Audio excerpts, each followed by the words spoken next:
Long before familiar animals filled forests, oceans, and skies, life was already experimenting. Bodies grew where no bodies had grown before. Eyes appeared in unexpected places, limbs multiplied, vanished, or turned into something else entirely. Some creatures became enormous, others became almost invisible. Many vanished forever, leaving only traces in stone. Others survived, quietly strange, still moving through the modern world as reminders that normal was never the plan. This is a journey through those animals, not myths, not monsters, but real living beings shaped by deep time, chance, and survival. Some walked the earth hundreds of millions of years ago, some are still alive right now, hiding in oceans, forests, and burrows. All of them stretch the idea of what an animal can be. Welcome to the Sleepy Scientist. If this kind of calm exploration into the animal world helps you unwind, consider liking the video and subscribing to the channel. And wherever you are right now, whether near an ocean, a forest, a city, or somewhere quiet in between, feel free to share where you're watching or listening from. For a long time, Hallucigenia looked less like an animal and more like a mistake. It was small, soft-bodied, and lived more than 500 million years ago during the Cambrian period, a time when animal life was rapidly experimenting with form.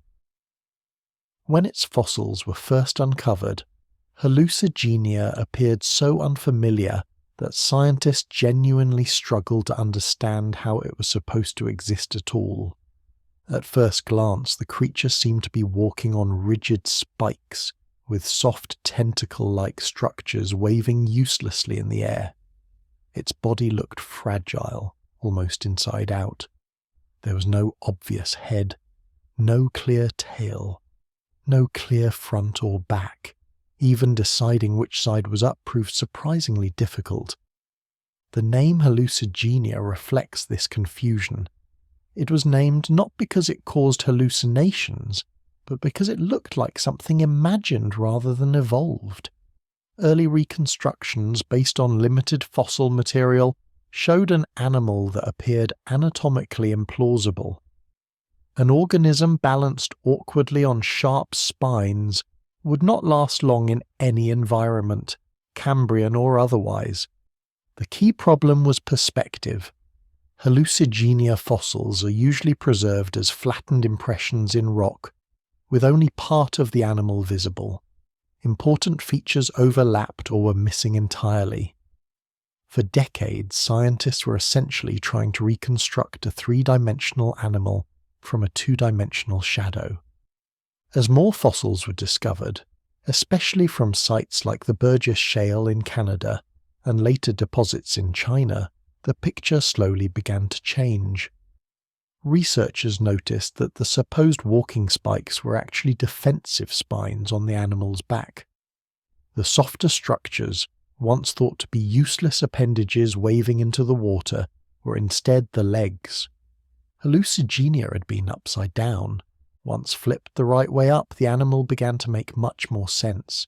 It walked on pairs of soft-clawed limbs, similar to those of modern velvet worms.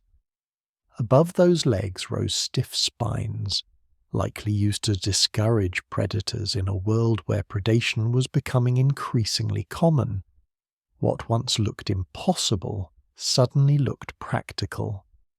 Even the head, long missing from early interpretations, eventually revealed itself. Subtle fossil details showed a small head with simple eyes and a mouth at one end of the body. It was not dramatic or oversized, but it was enough to establish orientation and movement. This slow correction tells an important story, not just about Hallucigenia, but about how science works. Early paleontologists did not fail by getting it wrong. They worked with incomplete evidence, revised their ideas as new data appeared, and gradually converged on a better explanation. Hallucigenia did not change. Understanding of Hallucigenia did. Modern studies place Hallucigenia among the Lobopodians, a group of early animals related to the ancestors of arthropods. That means this strange creature sits near the deep roots of insects, spiders, and crustaceans. Its soft legs and segmented body hint at a future where exoskeletons, jointed limbs, and complex movement would dominate animal life. In its own time, Hallucigenia was not a monster or an outlier. It was simply one participant in a crowded competitive ecosystem, filled with unfamiliar shapes. The Cambrian seas were home to animals with grasping appendages, armoured plates, and sensory organs arranged in ways rarely seen again. Hallucigenia fit into that strange crowd perfectly. Its oddness today comes from distance. 500 million years of extinction, replacement, and refinement have narrowed the range of body plans that survive. What remains feels normal only because everything else is gone. There's also something quietly humbling about Hallucigenia. An animal small enough to fit in the palm of a hand managed to confuse human experts for decades. Not because it was complicated, but because it did not fit modern expectations of how animals should look. Hallucigenia reminds us that evolution does not aim for clarity. It does not label front from back or design bodies to be easily interpreted by future observers. It experiments, keeps what works, and discards the rest. Sometimes what works looks deeply strange. In that sense, Hallucigenia was never backwards, broken, or upside down. It was simply an animal living comfortably in a world that no longer exists, waiting patiently for understanding to catch up. Opabinia did not look like it belonged anywhere familiar, even among the strange animals of the Cambrian seas. Living more than 500 million years ago, Opabinia was a soft-bodied animal only a few centimetres long, yet it managed to leave a lasting impression on science that far outweighed its size. When its fossils were first described, they caused genuine disbelief. Some researchers initially thought the reconstruction had to be wrong, not because the fossil was unclear, but because the animal itself seemed too strange to be real. The most immediately striking feature of Opabinia was its eyes, not 2, not 3. 5 separate eyes sat on top of its head, arranged in a gentle arc. Each eye was likely capable of detecting light and movement, giving Opabinia an unusually wide field of view for its time. In the crowded, predator-filled waters of the Cambrian, awareness mattered. Being able to see danger approaching from multiple directions could mean the difference between survival and becoming a meal. But Opabinia's eyes were only the beginning. Extending from the front of its head was a long, flexible proboscis, ending in a claw-like structure. This was not a nose, and not quite a limb. It functioned as a grasping tool, capable of reaching down into the sediment, picking up small food items, and delivering them to the mouth, which faced backward underneath the head. That unusual arrangement meant Opabinia likely fed while swimming just above the seafloor. The proboscis could probe soft mud for small organisms, while the eyes scanned the water above for danger. Rather than rushing or chasing, Opabinia appears to have lived a careful, methodical life, collecting food piece by piece in a world that rewarded caution. Its body was segmented and flanked by broad, overlapping side lobes, which likely helped with swimming. These lobes would have rippled gently, allowing Opabinia to glide through the water with controlled movements rather than bursts of speed. At the rear, a fan-shaped tail provided steering and stability. There was no hard shell, no armour, no spikes. Opabinia relied on awareness, maneuverability, and timing. Its design suggests an animal finely tuned to its environment, not a failed experiment, but a successful solution to a very specific ecological niche. When paleontologist Harry Whittington presented Opabinia to a scientific audience in the 1970s, the reaction was reportedly laughter. Not mockery, but astonishment. The animal challenged assumptions about what early animals should look like. 5 eyes seemed excessive, a clawed proboscis seemed implausible, and yet the fossil evidence was clear. As more specimens were examined, skepticism gave way to acceptance.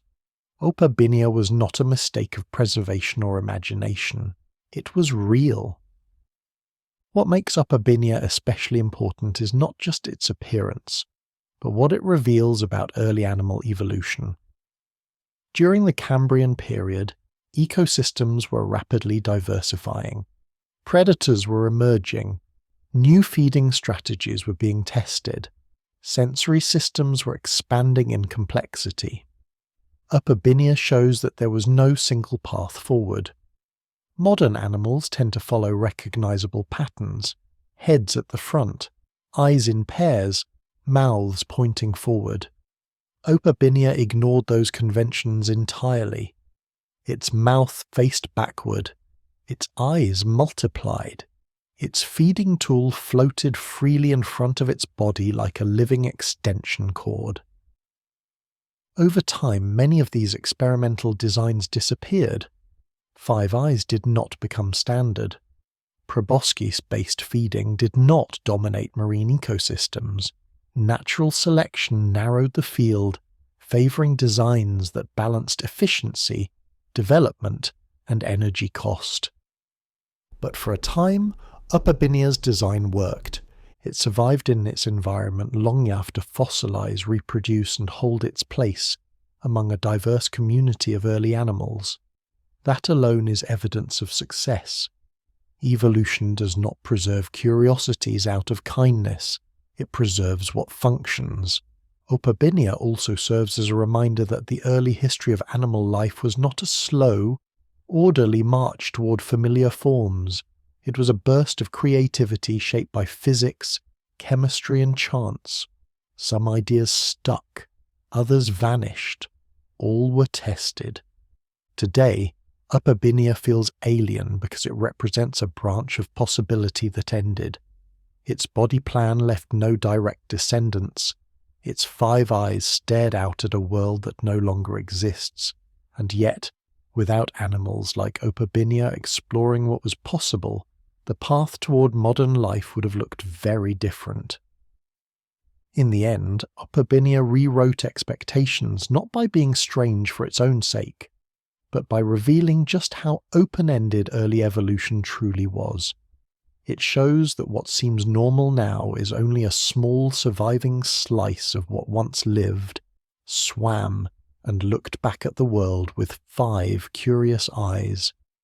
Anomalocaris did not just hunt in the Cambrian seas, it reshaped them.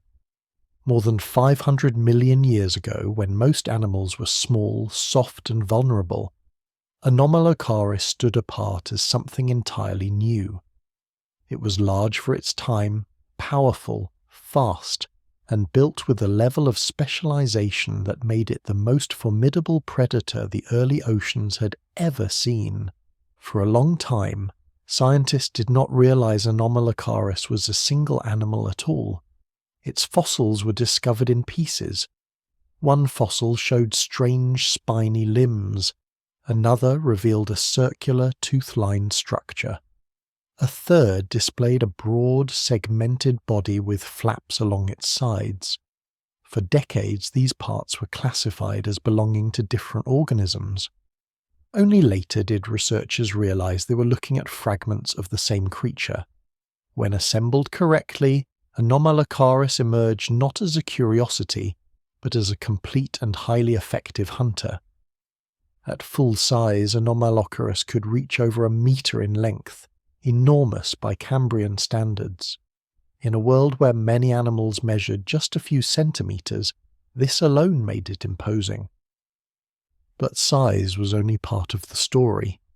At the front of its body were 2 long jointed appendages, lined with sharp, inward-facing spines. These grasping arms were flexible and precise, capable of reaching forward, seizing prey, and pulling it inward. They were not crude tools. Fossil evidence shows they were articulated, allowing controlled movement rather than simple snapping. Between those arms sat Anomalocaris' mouth, a circular structure made of overlapping plates arranged like a ring of teeth. This mouth did not open and close like a jaw. Instead, it functioned more like a rotating crusher, gripping and processing food from multiple angles at once. Early debates questioned whether this mouth was strong enough to break hard shells. Some scientists suggested Anomalocaris might have fed only on soft-bodied animals. Later studies of wear patterns and biomechanics indicated that while it may have struggled with the hardest shells, it was more than capable of handling a wide range of prey. In other words, Anomalocaris was not picky. Its body was built for motion. Along its sides ran a series of overlapping flaps, which moved in coordinated waves. This arrangement allowed Anomalocaris to swim efficiently, generating lift and thrust while maintaining stability. It could glide through the water rather than dart clumsily, conserving energy while staying mobile. Large, stalked eyes sat atop its head, offering a wide field of vision. These eyes were complex with many individual lenses, making them well suited for detecting movement and contrast. In the dim, particulate-filled waters of the Cambrian seas, being able to see clearly was a major advantage. Taken together, these features made Anomalocaris something unprecedented. It was not just an animal that ate other animals, it was an active, mobile predator with specialized tools for detection, capture, and consumption. This had profound consequences for the ecosystem around it. Before predators like Anomalocaris appeared, many early animals relied on passive defense.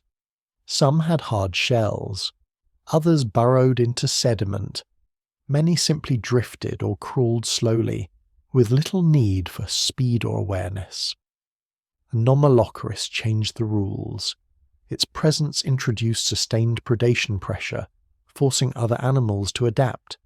Shells became thicker, burrowing became deeper. Body plans shifted toward mobility, sensory awareness, and defensive structures.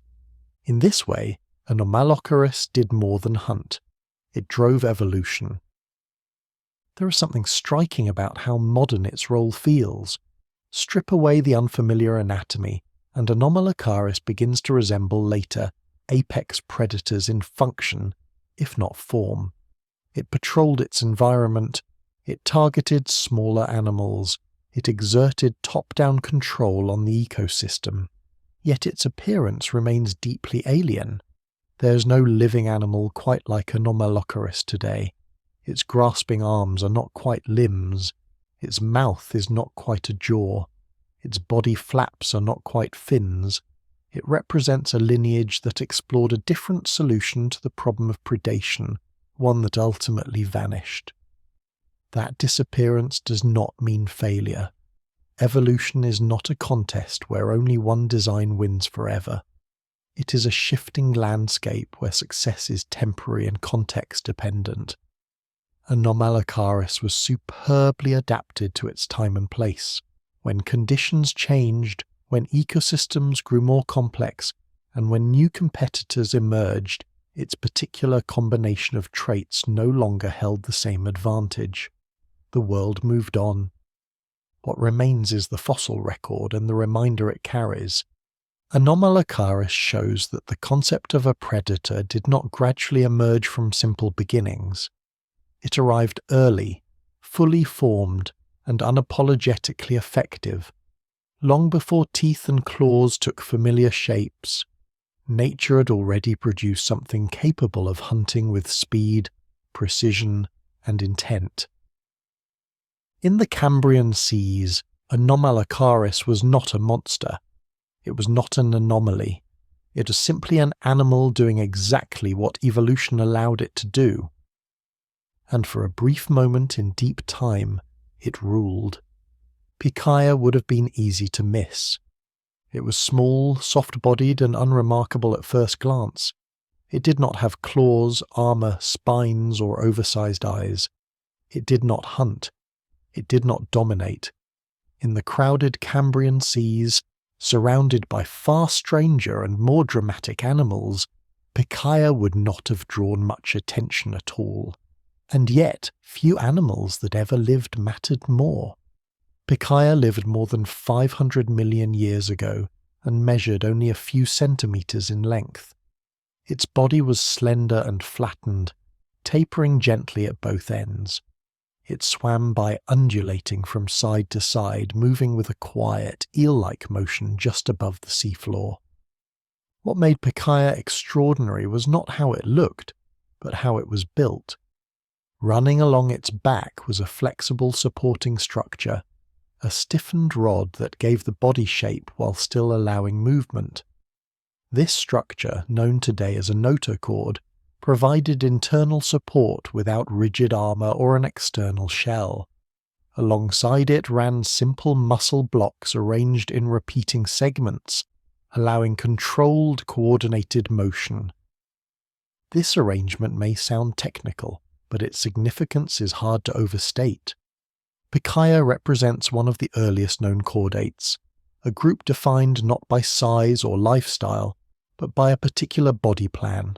That plan includes a notochord, segmented muscles, and a central nerve cord running along the back of the body.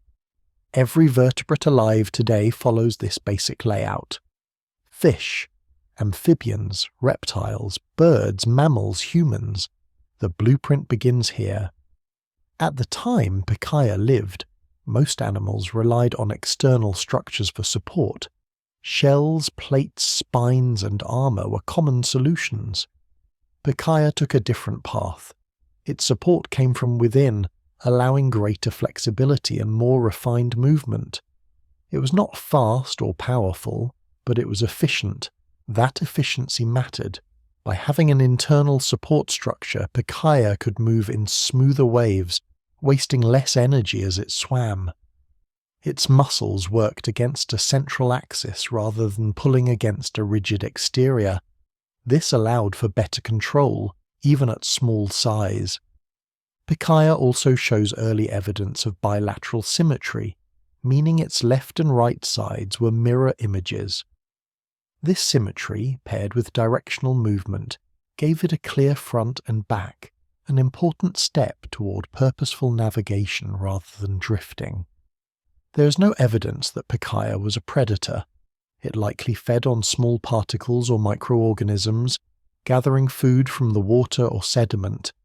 It lived a quiet life, avoiding danger rather than confronting it. That quietness is part of the story. Evolution does not always advance through dominance or spectacle. Sometimes it progresses through persistence, through designs that simply work well enough to continue. Picaia's body plan did not make it king of the Cambrian seas, but it allowed it to survive, reproduce, and leave descendants. Those descendants would eventually refine the design. The notochord would become reinforced and segmented, evolving into a backbone. Muscle blocks would become more specialized. Nervous systems would grow more complex. Heads would develop more advanced sensory organs. Limbs would appear, disappear, and reappear in new forms. But the underlying structure would remain. Pikaia shows that the foundations of vertebrate life were laid early, quietly, and without fanfare. While other Cambrian animals explored extreme shapes and experimental designs, Pikaia established a framework that proved remarkably adaptable. This adaptability is why the chordate body plan survived while many others vanished. External armour works well until environments change. Specialized feeding structures succeed until food sources shift. But an internal framework, capable of modification without complete redesign, offers long-term flexibility. Picaia's significance was not recognized immediately. When it was first described in the early 20th century, it was debated whether it truly belonged among chordates. Its features were subtle, its preservation was imperfect, its importance was easy to underestimate. Later discoveries, including better preserved fossils and comparisons with similar early animals, strengthened the case. Today, Picaya is widely regarded as one of the clearest early examples of the chordate lineage. There is something gently ironic about this. In a time defined by evolutionary excess, by animals pushing size, armour and sensory systems to extremes, the creature that mattered most was the one that stayed simple. Picaya did not rewrite ecosystems, it did not drive arms races or force dramatic adaptations in others. It simply existed in a way that could be built upon. If Hallucigenia shows how strange early animals could be, and Anomalocaris shows how powerful they could become, Picaya shows how quietly transformative they could be. It reminds us that evolutionary importance is not measured by how impressive an animal appears, but by how enduring its solutions turn out to be. Long after the spines, claws and bizarre appendages of the Cambrian faded into stone, the body plan carried by Picaya continued onward, reshaped again and again, eventually walking onto land, taking to the air, and looking back at its own origins.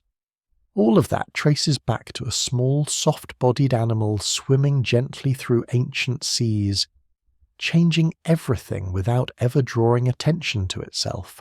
Dunkleosteus did not need teeth to be terrifying.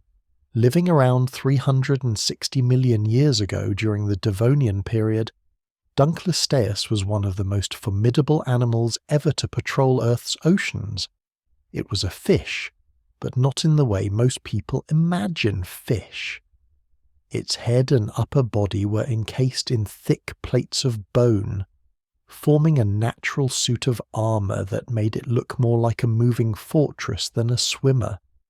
At full size, Dunkleosteus could reach lengths of 8 to 10 metres, placing it among the largest predators of its time. In the Devonian seas, this made it an apex hunter with very little competition.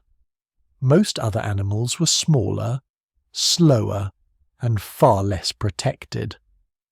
The most distinctive feature of Dunkleosteus was its mouth. Instead of rows of teeth, its jaws were formed from sharpened bony plates.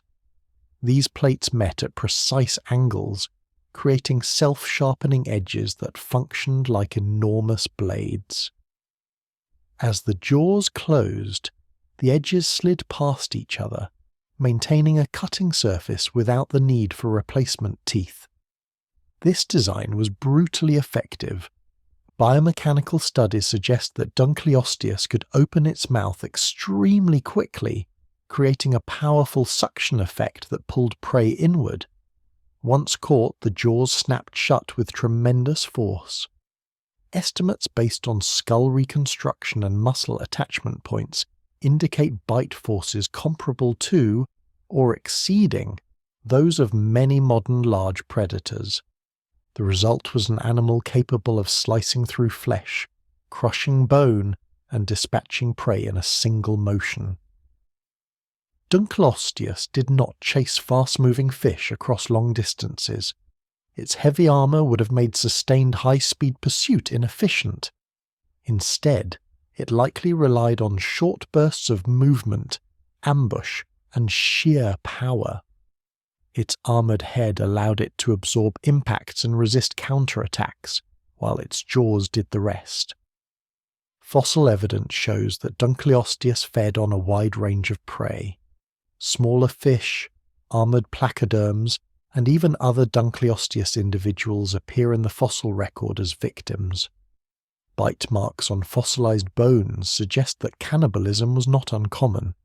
In a world where size and strength ruled, even your own species was not necessarily safe. Its armour served multiple purposes. It protected vital organs at the front of the body, where attacks were most likely to land. It also added mass, stabilizing the animal during feeding strikes. The rear of the body, which was not armored, likely provided propulsion through a strong tail, balancing protection with mobility. Dunkleosteus was not clumsy. Despite its bulk, its design suggests a capable swimmer, able to maneuver effectively in open water.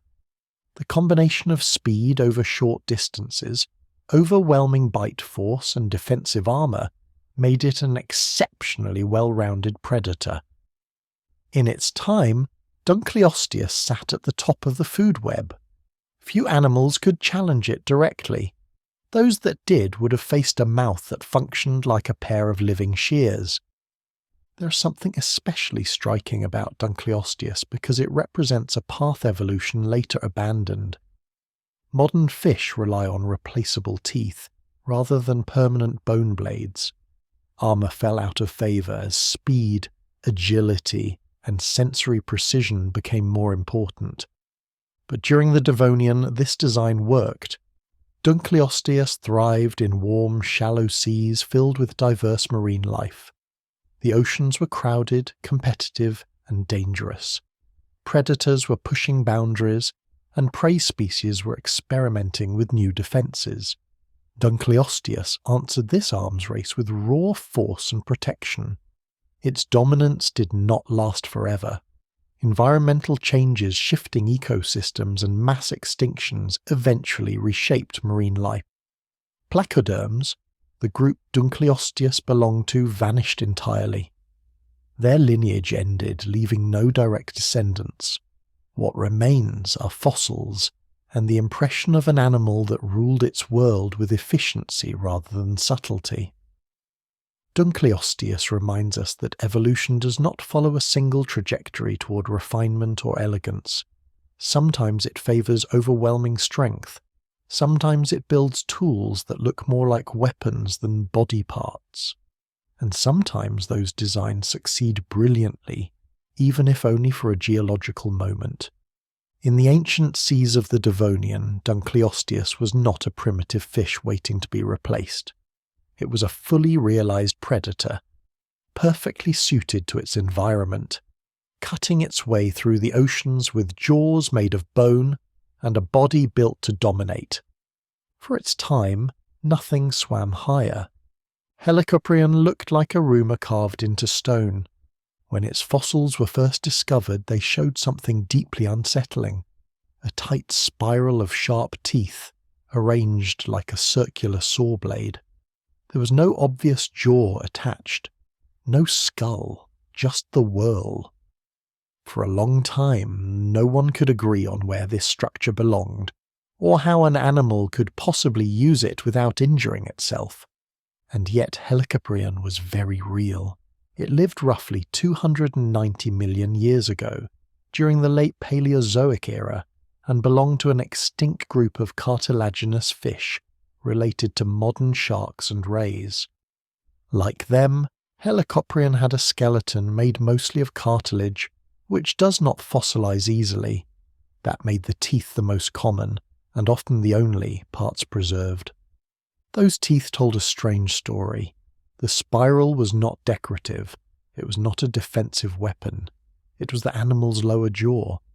Unlike modern sharks, which continuously shed and replace teeth in neat rows, Helicoprion kept every tooth it ever grew. New teeth formed at the back of the mouth and pushed older ones forward, rolling them inward in a growing spiral. Over time, this created a tightly coiled whorl that sat inside the lower jaw, with the cutting edges exposed. For decades, scientists debated where this whorl was positioned.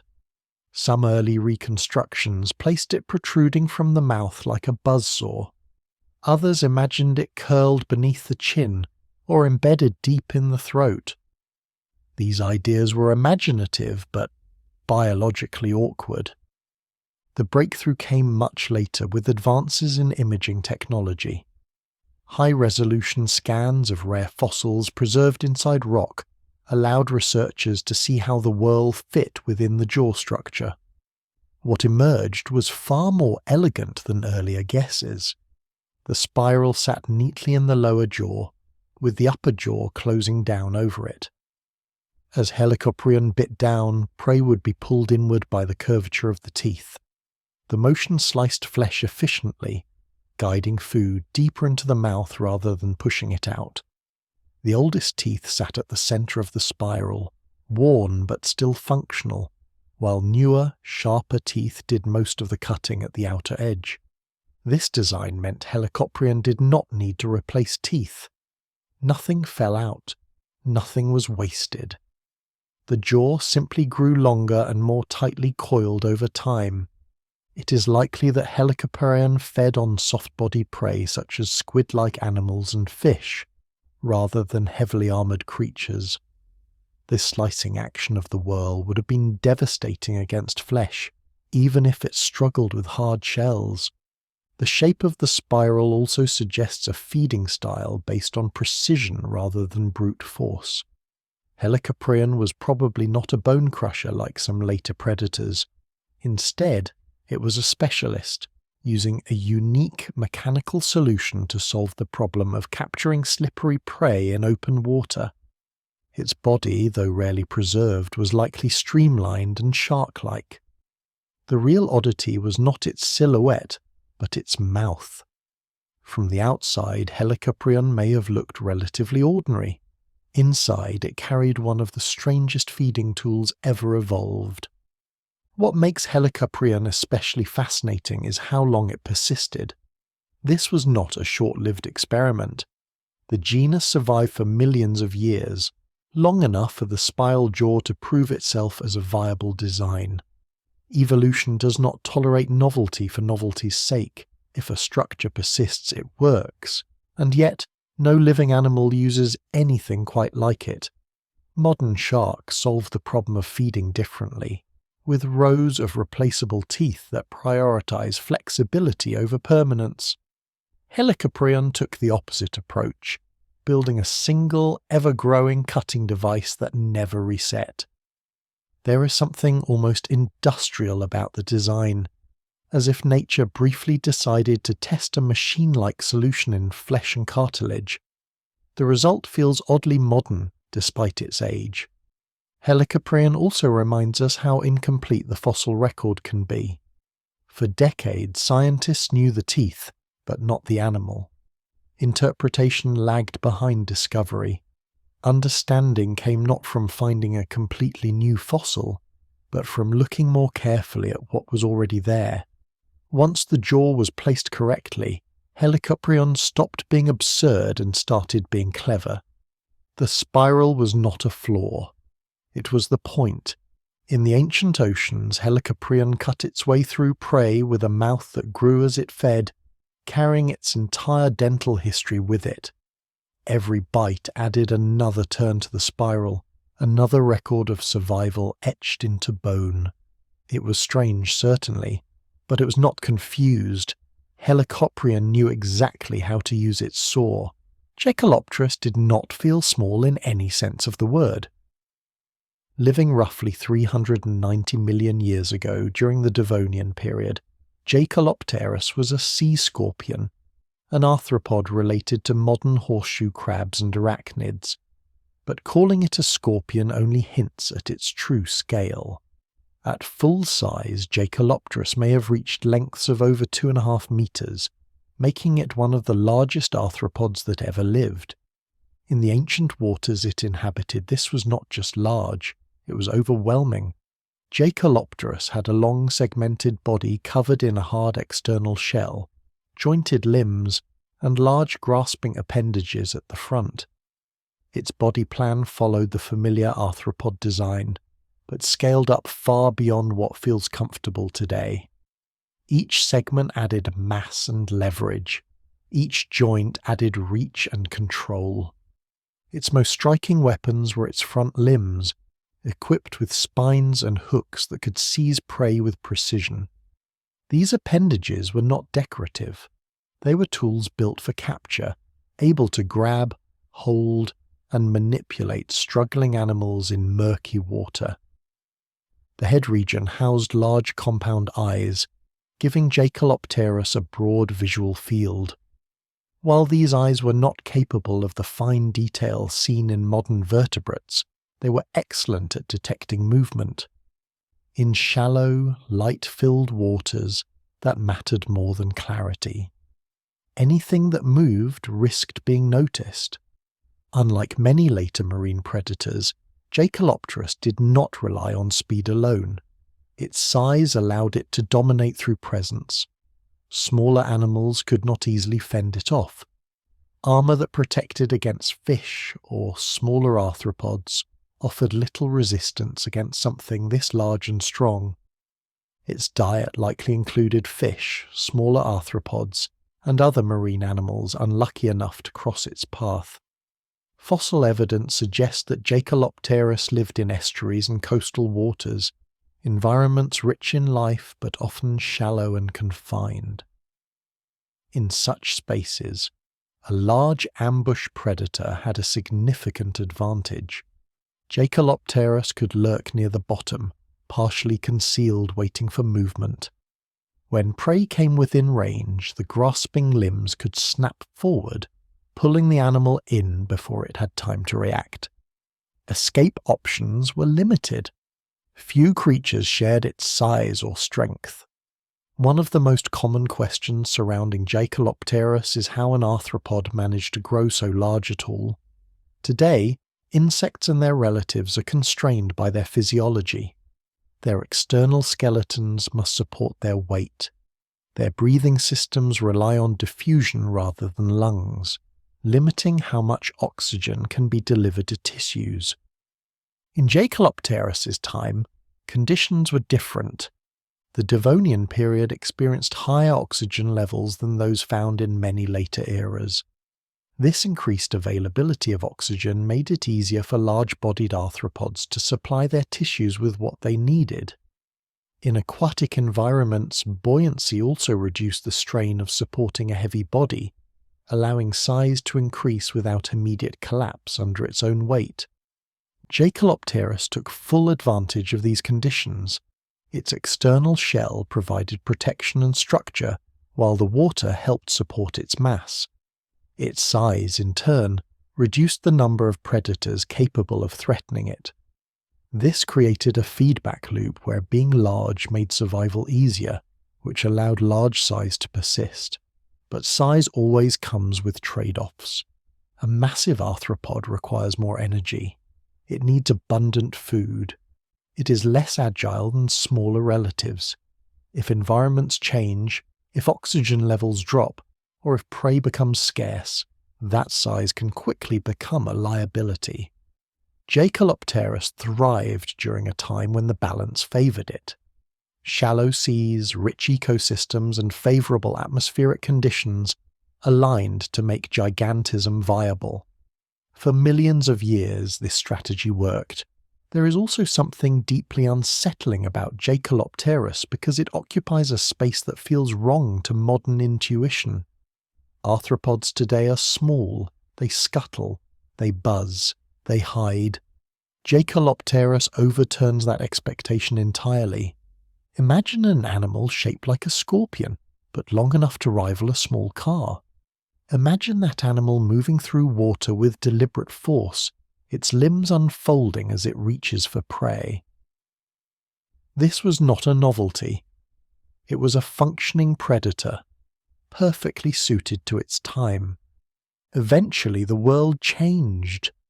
Oxygen levels fluctuated, ecosystems shifted, new predators emerged, including early sharks and bony fish that brought different advantages to the hunt. The era of giant arthropods slowly came to an end. Jaekelopterus did not shrink, it vanished. Its disappearance was not sudden, and it was not unique. Many large arthropods followed the same path, leaving behind only fossils and the reminder that size limits are not fixed. They depend on context. Jaekelopterus shows that the modern world is not the only way the world can be. There was a time when arthropods ruled the water, when external skeletons grew enormous, and when scorpion-like hunters sat near the top of the food chain. It also reminds us that what feels impossible today was once routine. Arthropods did not know they were too big. They simply lived. In the Devonian waters, Jaekelopterus was not an outlier or a curiosity. It was a dominant presence, a moving shadow in shallow seas, built from segments and spines, thriving in conditions that allowed an arthropod to become a giant. For a while the world was large enough to let it happen. Leedsichthys was enormous, but it was not a terror. Living during the Jurassic period around 160 million years ago, Leedsichthys was the largest bony fish to ever swim through Earth's oceans. Estimates vary, but many scientists believe it reached lengths of over 15 meters, with some reconstructions suggesting even more. By any measure, it dwarfed most other fish of its time, and yet despite its size, Leedsichthys did not hunt large prey. It did not chase, it did not bite, it filtered. Leedsichthys fed on plankton, the tiny drifting organisms that float through sunlit ocean waters. This alone makes it remarkable. Gigantism is often associated with power, speed, and aggression. Leedsichthys followed a different path entirely, growing massive by feeding on some of the smallest forms of life in the sea. Its body was long and streamlined, built for steady movement rather than bursts of speed. The head was wide, with a huge mouth that could open to take in large volumes of water. Inside that mouth were specialized structures called gill rakers, fine comb-like elements that strained plankton from the water as it passed through. As Leedsichthys swam forward, water flowed into its mouth, across the gill rakers, and out through the gill openings. Food was trapped. Water escaped. The process repeated continuously. This feeding method required abundance. Plankton may be tiny, but it can exist in staggering quantities. During the Jurassic, warm seas and high productivity meant plankton blooms could support animals of exceptional size. Leedsichthys tapped into this energy source directly, converting countless microscopic meals into a giant body. Unlike predators that depend on finding and overpowering individual prey, Leedsichthys relied on consistency. As long as it swam through productive waters, food came to it. This allowed the fish to grow larger without needing stronger jaws or sharper teeth. Its skeleton, made of bone rather than cartilage, distinguished it from later giants like sharks and rays. That bony framework provided rigidity and support, helping to manage its size while maintaining efficient swimming. At the same time, much of its skeleton was relatively lightly built, reducing weight where possible. Fossils of Leedsichthys are rare and often fragmentary. Large bones, gill structures, and fin elements have been found, but complete skeletons are elusive. This has led to debate over its exact size and shape. Even so, the available evidence consistently points to an animal far larger than any modern bony fish. What makes Leedsichthys especially interesting is its place in marine ecosystems. It shared the oceans with large predatory reptiles, including pliosaurs and ichthyosaurs. Despite its size, Leedsichthys was not armoured or heavily defended. Its survival strategy did not involve fighting back. Instead, its sheer scale may have offered some protection. While juveniles would have been vulnerable, fully grown individuals were likely too large for most predators to handle. Attacking such a massive, fast-moving filter feeder would have been risky and energetically expensive. Leedsichthys shows that becoming large does not require becoming dangerous. This strategy appears again later in Earth's history. Modern baleen whales follow a similar path, filtering plankton and small fish rather than hunting large prey. Leedsichthys reached this solution long before whales existed, demonstrating that evolution often revisits successful ideas. Eventually, Leedsichthys disappeared. The reasons are not entirely clear, but changes in ocean conditions, plankton availability, and marine ecosystems likely played a role. When the food web shifts, specialists are often the first to feel the pressure. Its extinction does not diminish its success. For millions of years, Leedsichthys thrived as a gentle giant of the Jurassic seas, moving steadily through warm waters, feeding on clouds of microscopic life. There is something quietly striking about an animal of such size surviving on such small food.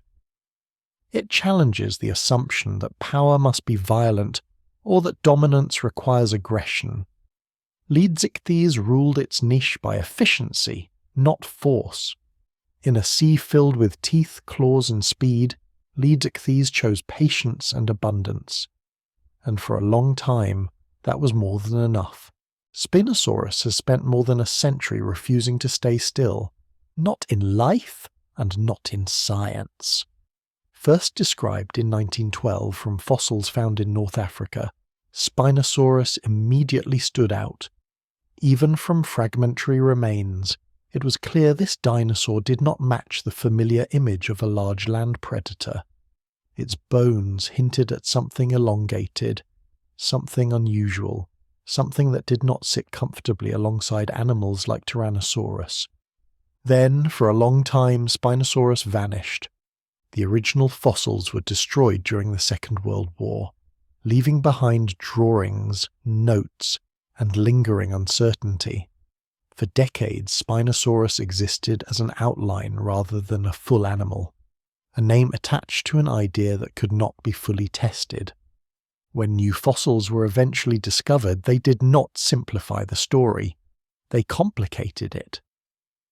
Spinosaurus grew into one of the most debated dinosaurs ever described, not because it was incomplete, but because it kept breaking expectations. At full size, Spinosaurus was enormous. Estimates suggest it may have reached length of 15 meters or more, making it potentially longer than any other known predatory dinosaur. But length alone does not explain its strangeness. The most visually striking feature was its sail. Rising from the animal's back was a series of elongated neural spines, forming a tall, narrow structure that ran along much of the spine. This sail may have reached heights of over 1.5 meters. It was not a small crest or a minor decoration. It dominated the animal's silhouette. What the sail was for remains debated. Possibilities include display, species recognition, thermoregulation, or some combination of these. What matters is that Spinosaurus carried it throughout its life, suggesting it played a meaningful role in how the animal lived and interacted with its environment. Then there is the snout. Unlike the blunt, bone-crushing skulls of many large theropods, Spinosaurus had a long, narrow snout lined with conical teeth. These teeth were not shaped for slicing through flesh or cracking bone. They were better suited for gripping slippery prey.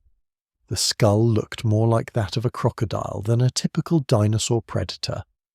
That resemblance was not superficial. Fossil evidence suggests that Spinosaurus spent a significant amount of time around water. Its teeth, jaw shape, and skull proportions all point toward a diet that included large amounts of fish.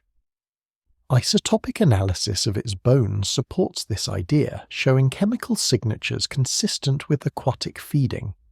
Spinosaurus was not just visiting rivers and lakes, it was adapted to them. Its body tells the same story. Compared to other large theropods, Spinosaurus had shorter hind limbs. This made it less efficient as a fast runner on land. Its feet were broad, possibly webbed, increasing surface area for movement in water. Its bones were unusually dense, reducing buoyancy and helping the animal stay submerged rather than floating uncontrollably. Even the tail was different. Recent fossil discoveries revealed a tall, flattened tail with elongated spines and flexible structure, well suited for propulsion through water. Rather than acting as a counterbalance for running, the tail appears to have functioned as a swimming aid, generating thrust in side-to-side motions. Put together, these traits paint a picture of an animal that lived at the boundary between land and water. Spinosaurus was not fully aquatic in the way whales or dolphins are today. It still needed to breathe air and move on land. But it was far more at home in water than any other known large dinosaur. This makes Spinosaurus deeply unusual. Dinosaurs are often imagined as strictly terrestrial animals, adapted for running, chasing, and standing upright. Spinosaurus rejected that template. It specialized in a niche that no other large dinosaur seems to have occupied so fully. This specialization likely shaped its behavior. Rather than sprinting across open plains in pursuit of prey, Spinosaurus may have waded through rivers, waited along shorelines, or swum after large fish. Its long snout could snap sideways through water, reducing drag. Its teeth could grip struggling prey without needing to tear or crush. In this environment, speed on land mattered less than control in water. The sail towering above its back would have been visible from a distance, whether it served as a display, a signal to other Spinosaurus individuals, or something else entirely. It added to the animal's already dramatic presence. Imagine encountering this animal in its habitat. A long-bodied predator moving through shallow water, tail undulating, snout just above the surface, sail cutting a tall silhouette against the sky. It would not look like a hunter in pursuit. It would look like part of the landscape itself. Spinosaurus did not need to chase. It could wait. Its unusual anatomy likely reduced competition. Other large predators focused on land-based prey. Spinosaurus focused on aquatic resources, tapping into a food source that was abundant and relatively uncontested. This division of labour may explain how multiple giant predators could coexist in the same ecosystems. Each occupied a different niche, reducing direct conflict. Spinosaurus also challenges the idea that there is a single best way to be a large predator. It shows that size and power can be expressed through specialization rather than versatility. Its story is also a reminder of how dynamic scientific understanding can be. For much of the 20th century, Spinosaurus was imagined as a conventional bipedal hunter with an unusual sail. As new fossils appeared, that image slowly collapsed. Each new bone added detail but also forced revision. The animal became longer, heavier, more aquatic, and less suited to the role it had once been assigned. This ongoing revision is not a weakness of science, it is its strength. Spinosaurus is strange not only because of how it lived, but because it keeps revealing new information. It refuses to settle into a final, comfortable reconstruction. Each discovery reshapes the animal slightly, reminding us that deep time is complex and incomplete. In the end, Spinosaurus stands as one of the clearest examples of an animal that refused to fit the rules of its group. It was a dinosaur that swam, a predator that hunted fish, a giant that traded speed on land for control in water, a silhouette defined as much by its sail as by its jaws. Spinosaurus did not resemble what came before it, and it did not leave behind clear successors. It occupied a narrow slice of evolutionary possibility, thriving for a time in a world that allowed such an unusual combination of traits to succeed. When that world changed, Spinosaurus disappeared, leaving behind bones, questions, and an animal that continues to challenge assumptions. Even now, long after it slipped beneath ancient waters for the last time, Spinosaurus refuses to stand still. Therizinosaurus looked like a misunderstanding given bones. At first glance, it appeared to be a predator built from spare parts. Massive body, long neck, broad hips, and then the hands. Each arm ended in 3 enormous claws, some over 1 meter long, curved and sharp enough to look dangerous from any angle. For years after its discovery, Therizinosaurus puzzled scientists. Those claws were unlike anything seen in other dinosaurs of similar size. They looked like weapons. Naturally, early interpretations assumed they belonged to a fearsome carnivore. They did not. Therizinosaurus was a plant eater. Living around 70 million years ago during the late Cretaceous period, Therizinosaurus belonged to a strange group of dinosaurs called therizinosaurs. These animals were distant relatives of meat-eating theropods, yet they had taken a dramatically different path.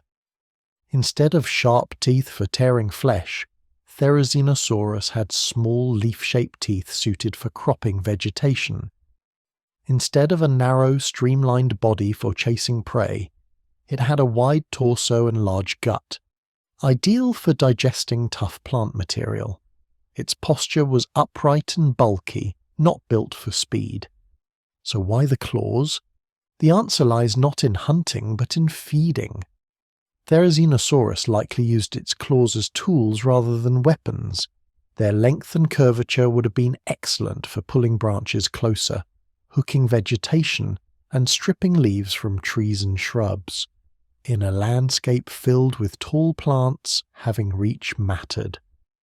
The claws allowed Therizinosaurus to access food that smaller herbivores could not. Its long neck worked with the arms, extending its feeding range both upward and outward. Rather than grazing close to the ground, Therizinosaurus could browse at multiple heights, reducing competition with other plant-eating dinosaurs. There's also evidence that the claws played a role in defense. While not designed for slashing attacks like those of predatory dinosaurs, their sheer size would have been intimidating. A full-grown Therizinosaurus standing upright could present a wall of curved blades between itself and any potential threat. This does not mean it fought regularly. Large herbivores often rely on deterrence rather than combat. Looking dangerous can be just as effective as being dangerous. Therizinosaurus also had strong forelimbs and a broad shoulder girdle, suggesting those arms were not fragile ornaments. They were weight-bearing, powerful structures, capable of sustained use.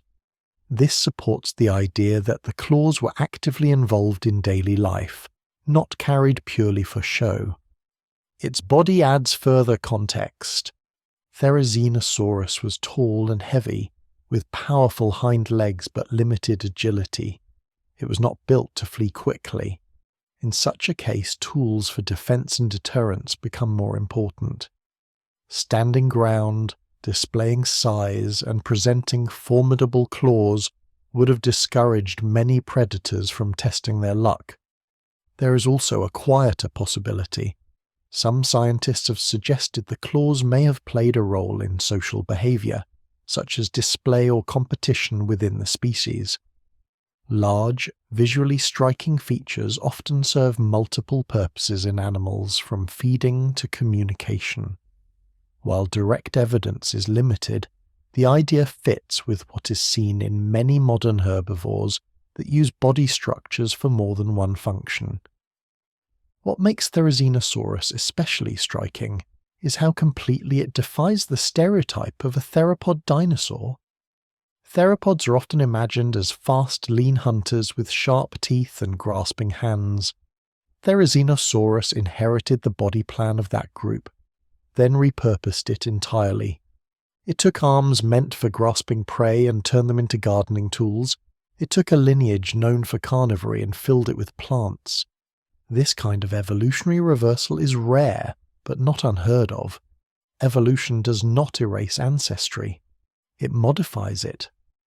Therizinosaurus still carried the legacy of predatory ancestors in its skeleton, even as its lifestyle changed completely. The result was an animal that looked dangerous even when it was not acting aggressively. Therizinosaurus reminds us that appearances can mislead, especially when viewed through the lens of modern expectations. Sharp structures do not always mean meat. Size does not always mean speed. And fearsome anatomy does not always point to violence. In its ecosystem, Therizinosaurus likely played a role similar to that of large browsing mammals today. It shaped vegetation, opened up feeding spaces for smaller animals, and moved slowly through its environment, more concerned with leaves than with conflict. Those claws, dramatic and unsettling as they were, served a peaceful purpose most of the time. Therizinosaurus did not evolve its claws to hunt. It evolved them to eat, to reach, to defend when necessary, and to survive in a crowded world filled with competition for food. It stands as one of the clearest examples that evolution does not follow simple rules. Sometimes the most intimidating tools belong not to predators, but to animals quietly pulling branches closer, one careful swipe at a time. Pachycephalosaurus looked like it had been designed around one idea, and that idea sat right on top of its head. Living around 70 million years ago in what is now North America, Pachycephalosaurus was a medium-sized dinosaur with a compact body, strong legs, and a skull unlike any other. Rising from the top of its head was a thick, rounded dome of bone, up to 25 centimeters thick at its center. It was not a crest. It was not a horn. It was a solid mass. From the moment the first skulls were discovered, that dome invited a single question. What was it for? The most intuitive answer was also the most dramatic. Pachycephalosaurus, it seemed, was built to headbutt. The rest of its body supports this idea. Pachycephalosaurus had a sturdy neck, reinforced vertebrae, and a posture that would have aligned the head, spine, and hips into a stable column. Its hind legs were strong, capable of delivering forward force. Its center of mass sat low and balanced. If an animal were going to collide head-first with something, this would be a sensible design. Bone structure inside the dome adds further intrigue. The interior was not solid all the way through. Instead, it contained a network of bony struts and dense tissue, a bit like a natural shock absorber. This internal architecture may have helped distribute forces during impact, reducing the risk of catastrophic injury. Modern animals offer a useful comparison. Bighorn sheep engage in headbutting contests that involve significant forces, yet their skulls and necks are adapted to absorb repeated impacts. Pachycephalosaurus may have filled a similar role in its ecosystem, using physical contests to establish dominance or compete for mates. However, the story is not quite that simple. Some researchers have pointed out that repeated high-speed head-on collisions could still be risky, even with a thick skull. There is also evidence of lesions and injuries on some Pachycephalosaurus domes, suggesting trauma did occur. Whether that trauma came from headbutting, accidental impacts, or interactions with predators remains debated. An alternative behavior has been proposed. Instead of full-speed head-on collisions, Pachycephalosaurus may have engaged in flank butting. In this scenario, individuals would strike each other's sides with their domed heads, aiming for ribs or hips rather than skull-to-skull contact. This would still reward a strong, reinforced head while reducing the chance of brain injury. Either way, the dome was not decorative. It required energy to grow. It added weight. It altered balance. Evolution does not build such structures without reason. Whether used for headbutting, display, or a combination of behaviors, the dome clearly played a central role in how Pachycephalosaurus lived. Its diet was likely herbivorous, feeding on low-growing plants. This makes the dome even more interesting. Unlike predators that use weapons to subdue prey, Pachycephalosaurus invested heavily in a structure used primarily for interactions with its own species. This suggests a social component to its life. Visual display may also have mattered. A large rounded dome would have been visible from a distance, signaling maturity, health, or dominance. In many animals, physical contests are preceded by display, with actual combat serving as a last resort. Pachycephalosaurus may have followed a similar pattern. There is also evidence that the dome changed shape as the animal aged. Younger individuals appear to have flatter skulls, with the dome thickening over time. This supports the idea that the structure was linked to adulthood and social behaviour rather than basic survival. Pachycephalosaurus was not the fastest dinosaur. It was not the largest. It did not possess claws or teeth designed for fighting. Instead, it focused its evolutionary investment into one remarkable feature. Its head became its statement. That focus tells us something about the pressures it faced. Competition among members of the same species can be just as important as avoiding predators. Securing territory, access to food, or mating opportunities can shape anatomy in powerful ways. Pachycephalosaurus reminds us that not all evolutionary arms races happen between predator and prey. Some play out within a species, driven by social dynamics and competition. There is also something quietly amusing about the idea. In a world filled with massive predators and towering giants, one dinosaur decided the solution was simple: make the head very thick, then see what happens. Whether Pachycephalosaurus charged headlong into rivals or used its dome more subtly, the result was an animal built around impact. Its skull was not an accident of anatomy. It was the centerpiece of its behavior. In the late Cretaceous, Pachycephalosaurus did not need claws or teeth to make an impression. It carried its strategy right on its head, and it used it in a way that ensured it would be remembered long after the rest of its body faded into stone. Microraptor looked like a dinosaur caught mid-experiment. Living around 120 million years ago during the early Cretaceous period, Microraptor was small, lightweight, and feathered from head to tail. At first glance, it resembled a bird-like dinosaur not much larger than a modern crow. But a closer look revealed something far stranger. Microraptor had 4 wings, not in the metaphorical sense, not in the sort of sense. Actual wings with long flight feathers attached to both its arms and its legs. Its forelimbs carried broad feathered surfaces as expected. But its hind limbs did too, forming a second pair of aerodynamic planes beneath the first. This made Microraptor unlike any flying animal alive today. Its body was covered in feathers, including long tail feathers that added stability and control. The feathers on its arms and legs were asymmetrical, the same shape seen in modern birds that fly, suggesting they were adapted for interaction with air rather than simple insulation or display. Microraptor was not running along the ground flapping uselessly. It was airborne. Exactly how it flew has been debated, but the consensus is that Microraptor was capable of gliding and possibly powered flight over short distances. It likely launched itself from trees, using gravity and lift together, moving between branches in forested environments. Several flight postures have been proposed.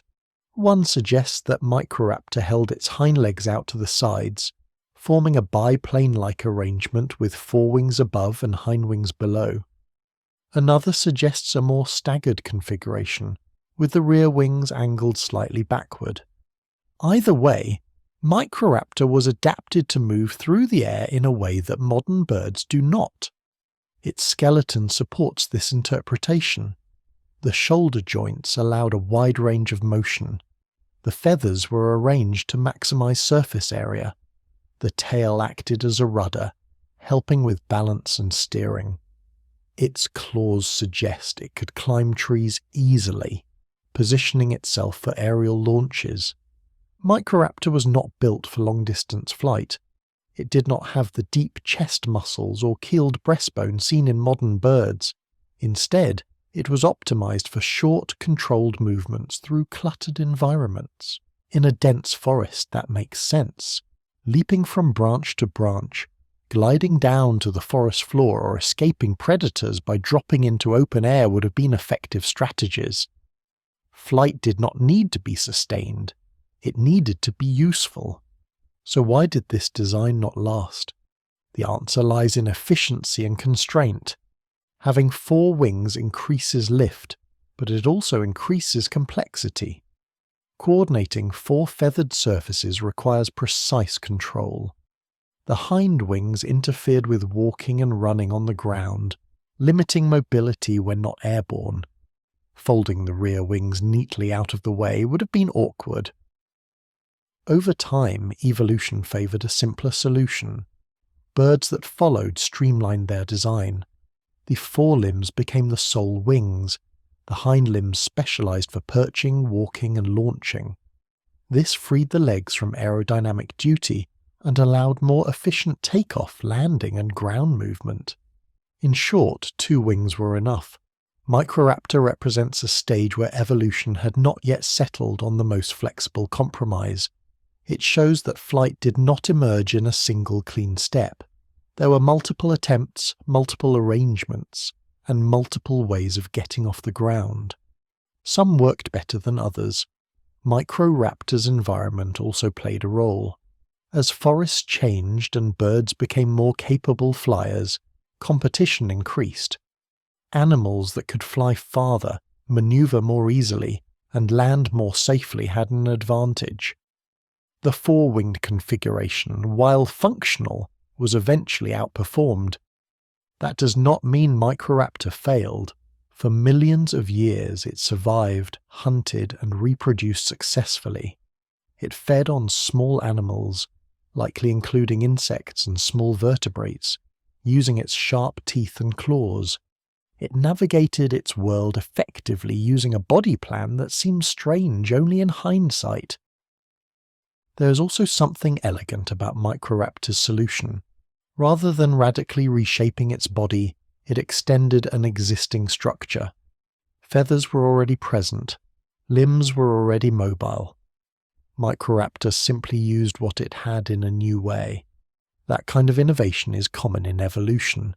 New functions often emerge from old parts. The fossils of Microraptor are among the most beautifully preserved dinosaur remains ever found, including clear impressions of feathers. They provide a rare glimpse into not just bones, but texture, shape, and even colour patterns. Some studies suggest Microraptor's feathers were iridescent, reflecting light in a way similar to modern crows. This adds another layer to its story. Microraptor may not only have flown, it may have shimmered while doing so. In the end, Microraptor stands as a reminder that the path to modern birds was not straight or simple. Flight was explored from multiple angles, tested in different forms, and refined through trial and error. Microraptor took to the air with 4 wings and showed that it could be done. That alone is remarkable. Its design did not persist, not because it was flawed, but because evolution found a cleaner solution later on. 2 wings offered more flexibility, less interference, and greater long-term success. Microraptor does not represent a mistake. It represents a possibility. For a brief span of deep time, forests were filled with small feathered dinosaurs gliding between trees on 4 wings, navigating a world where flight was still new and full of options. Microraptor simply chose one of them, and for a while it worked beautifully. Quetzalcoatlus did not look like it should be able to fly. When standing on the ground, it would have been taller than a giraffe, with a long neck held high above the body, and a sharp, elongated beak extending forward. Its wings, when folded, rested like enormous walking limbs at its sides. This was not a delicate glider perched in trees. It was a towering animal that walked confidently across open landscapes. And yet, Quetzalcoatlus could take to the air.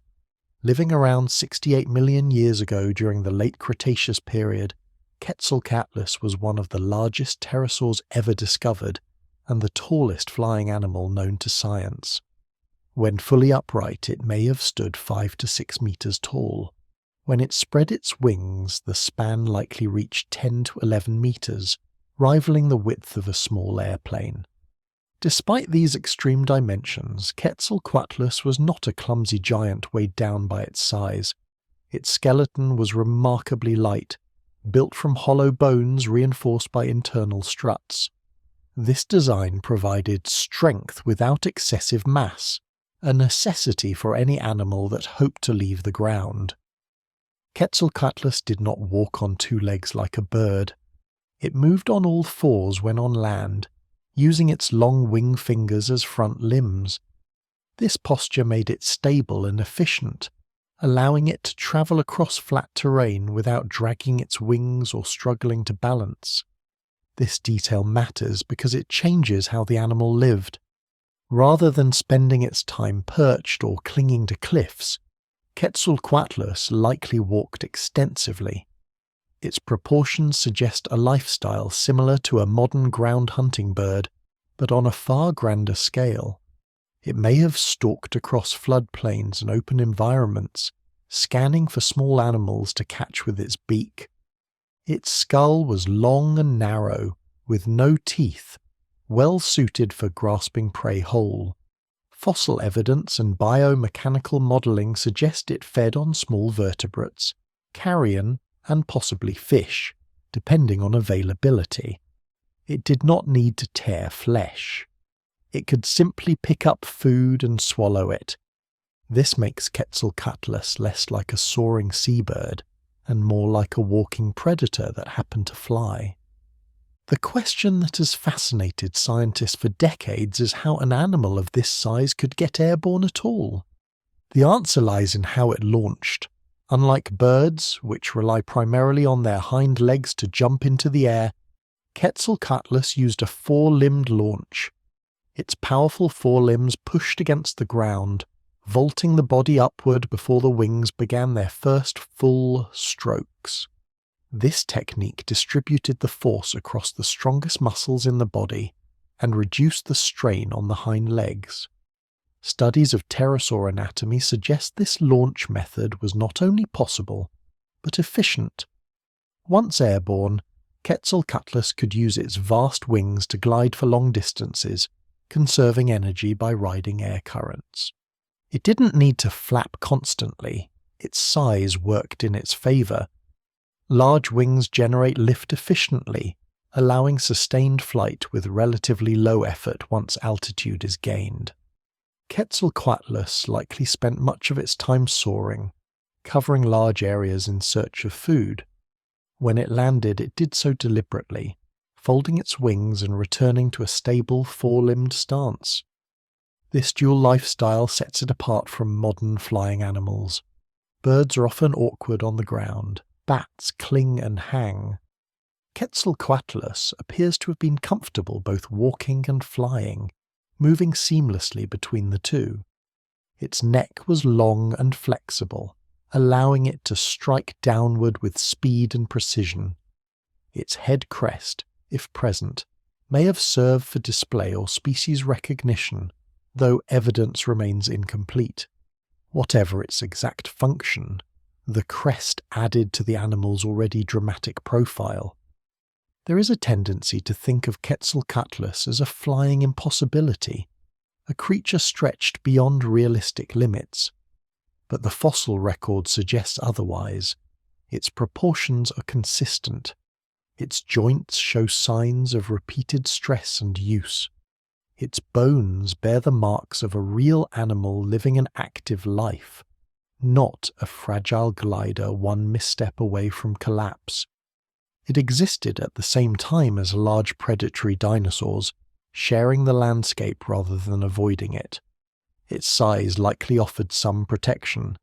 Few predators would challenge an animal that tall, especially one capable of launching itself into the air if threatened. Quetzalcoatlus also challenges assumptions about flight itself. Flight is often imagined as the domain of small, lightweight creatures. Quetzalcoatlus demonstrates that with the right design, flight can scale upward far beyond what intuition suggests. Eventually, like all non-avian pterosaurs, Quetzalcoatlus disappeared. The mass extinction at the end of the Cretaceous closed the chapter on giant flying reptiles. Birds, already present, continued on a different path, occupying smaller niches and surviving the global upheaval. Quetzalcoatlus left no direct descendants. What it left instead was perspective. It shows that the sky was once shared with animals that walk like giraffes, launched like catapults, and soared with wings broader than many rooms. It reminds us that the limits we imagine for nature are often shaped by the present, not by the full range of what has existed. Quetzalcoatlus was not a concept or an experiment. It was an animal that walked, fed, launched, flew, landed, and lived in a world that allowed such extremes to function. For a time, the tallest thing on the ground could also be the largest thing in the sky, and it did both with ease. Titanoboa lived in a world that no longer exists. It appeared just a few million years after the dinosaurs vanished, during the early Paleocene, when the planet was warmer, wetter, and far more humid than today. The forests of what is now northern South America were dense, swampy, and steaming. Rivers moved slowly through thick vegetation. The air itself held heat. This was a greenhouse Earth, and in that world Titanoboa became the largest snake that ever lived. At full size, Titanoboa stretched more than 13 meters in length and weighed well over a metric ton. That made it longer than a city bus and heavier than many modern cars. It was not simply a big snake. It was a fundamentally different scale of snake, operating at the upper limit of what a cold-blooded animal could achieve. Its body was thick and muscular, built for power rather than speed. Each movement would have displaced water and vegetation with ease. In the slow-moving rivers and wetlands it inhabited, Titanoboa would have been impossible to ignore. The reason Titanoboa could grow so large comes down to temperature. Snakes, like all reptiles, rely on external heat to regulate their body processes. The warmer the environment, the more efficiently their muscles, digestion, and metabolism can function. In the Paleocene tropics, average temperatures were several degrees higher than today, with little seasonal variation. That constant warmth removed a major constraint. In cooler climates, a snake of Titanoboa's size would struggle to digest food, move effectively, or maintain basic bodily functions. In a hot, stable environment, those problems faded. The earth itself supported the animal's growth. Titanoboa's habitat was dominated by large rivers, floodplains, and coastal swamps. Fossils were discovered in ancient river deposits, suggesting a lifestyle closely tied to water. This makes sense. Water helps support weight, reducing stress on the body, and provides access to large prey. Titanoboa was not a fast-moving ambush hunter in the style of many modern snakes. Its size made speed unnecessary. Instead, it likely relied on stealth, patience, and overwhelming strength. Its primary prey probably included large fish, turtles, and crocodilian relatives. Early crocodilians in this region were already sizable, but Titanoboa was larger still. Fossil evidence suggests it could overpower animals that would be apex predators in any other context. Hunting likely took place in water or at the water's edge. Titanoboa could remain mostly submerged, with only part of its head exposed, waiting for movement. When prey came within reach, the strike would have been sudden and decisive. Unlike venomous snakes, Titanoboa killed through constriction. Its coils wrapped around prey, tightening with each exhalation, cutting off blood flow rather than air. This method scales well with size. The larger the snake, the more effective the constriction. Titanoboa's body was perfectly suited for this. Thick vertebrae, massive ribs, and powerful muscles allowed it to exert enormous pressure. Once caught, escape would have been nearly impossible. Despite its size, Titanoboa was not a reckless monster roaming the landscape. Large animals tend to conserve energy. It likely fed infrequently, consuming massive meals that sustained it for long periods. After feeding, it may have spent days or weeks resting, digesting slowly in the warmth. Its skull was proportionally large but not exaggerated. This suggests it swallowed prey whole, as snakes do today, rather than tearing or crushing. Its jaws could open wide enough to accommodate large animals, aided by flexible ligaments rather than fused bone. What makes Titanoboa especially striking is how quickly it appears in the fossil record. Dinosaurs vanish and almost immediately Titanoboa emerges. This tells us something important. Large body size did not disappear with the dinosaurs, it was suppressed by circumstance. Once those constraints lifted, size returned through different lineages. Mammals would eventually grow enormous too, but they took time. Titanoboa arrived early, taking advantage of heat and ecological space before mammals fully expanded into large-bodied roles. This does not make Titanoboa an anomaly. It makes it a signal. It signals just how extreme Paleocene conditions were. By studying Titanoboa's size, scientists can estimate past temperatures. The logic is simple. A snake that large could only function if average temperatures stayed above a certain threshold year-round. Titanoboa's body becomes a climate record. Using comparisons with modern snakes and their temperature limits, researchers have estimated that mean annual temperatures in its habitat were several degrees warmer than current tropical averages. In other words, Titanoboa confirms that the Paleocene tropics were not just warm, but persistently hot. There is also a humbling perspective here. Titanoboa did not rule its world because it was uniquely clever or aggressive. It ruled because the environment allowed it to exist. Its dominance was a partnership between biology and climate. When the climate changed, Titanoboa disappeared. Titanoboa did not fail. The world simply moved out from under it. There is something quietly unsettling about that. Titanoboa reminds us that the boundaries of nature are flexible. What seems impossible today may have been routine before.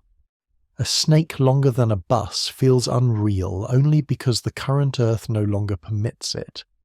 In the Paleocene rainforest, Titanoboa was not mythical. It was not exceptional. It was simply the largest thing in a world that allowed large things to exist. It moved through dark water beneath tangled branches. It waited. It struck. And then it rested, digesting slowly in the heat, surrounded by a planet that, for a brief time, was warm enough to let a snake become a giant. Titanoboa did not just live in a greenhouse world, it was built by it. Paraceratherium did not need horns to dominate the landscape. Living between roughly 34 and 23 million years ago, during the late Eocene and early Oligocene, Paraceratherium was the largest land mammal that ever lived. It belonged to the rhinoceros family, but it would not have looked much like any rhino alive today. There was no horn, no squat tank-like body. Instead, Paraceratherium stood tall, with long legs, a deep chest, and a neck that lifted its head high above the ground. When fully grown, it may have stood more than 5 meters tall at the shoulder, with its head reaching even higher. Estimates suggest it weighed well over 15 tons. That made it taller than a giraffe and heavier than several modern elephants combined. Despite this immense size, Paraceratherium was not slow or clumsy. Its body was built for steady, efficient movement across vast open landscapes. Long limbs carried its weight with relatively slender bones, arranged in a column-like posture that minimized energy loss. Each step was deliberate but not labored. This was an animal designed to travel. Paraceratherium lived in wide, semi-arid regions with scattered trees and open woodland. These environments suited a giant browser. With its long neck and elevated head, Paraceratherium could feed on leaves and branches far above the reach of most other herbivores. It did not compete with smaller animals for ground-level plants. It occupied a feeding zone of its own. Its skull was elongated with large nasal openings that suggest a flexible upper lip or short trunk. Rather than using horns or tusks, Paraceratherium relied on reach and bulk. It could strip leaves from tall trees, moving slowly from one feeding site to the next. Feeding at this scale required constant intake. An animal weighing tens of thousands of kilograms needs enormous amounts of food each day. Paraceratherium likely spent most of its waking hours eating, much like modern elephants and giraffes. Its digestive system would have been large and complex, capable of breaking down tough plant material through fermentation.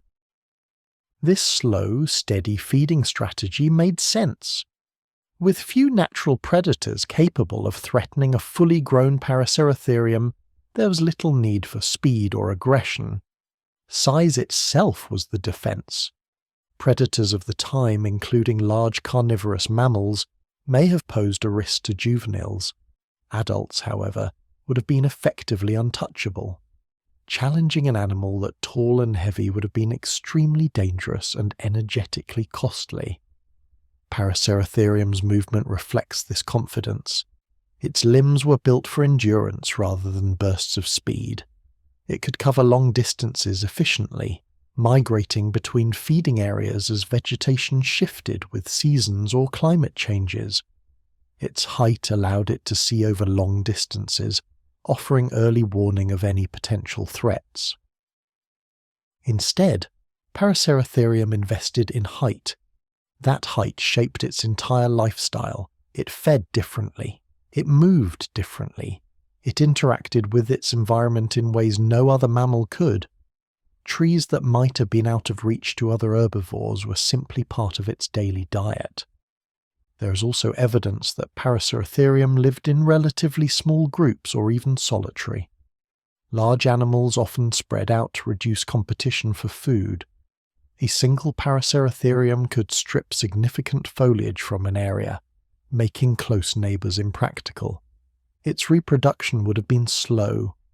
Long gestation periods, extended juvenile development, and low birth rates are typical of very large mammals.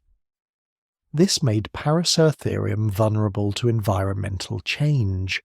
While size protects against predators, it offers little defense against shifting climates and shrinking habitats. And the climate did change. As the Earth cooled during the Oligocene, forests gave way to more open grasslands in many regions. Tall browsing niches shrank. Food sources changed. The environments that supported Paraceratherium's immense size became less common. Smaller, more flexible herbivores adapted more easily. Paraceratherium, built for a specific world, gradually disappeared. What makes Paraceratherium especially compelling is that it shows how far mammalian size can be pushed under the right conditions. Mammals regulate their own body temperature, which allows them to live in cooler environments than reptiles.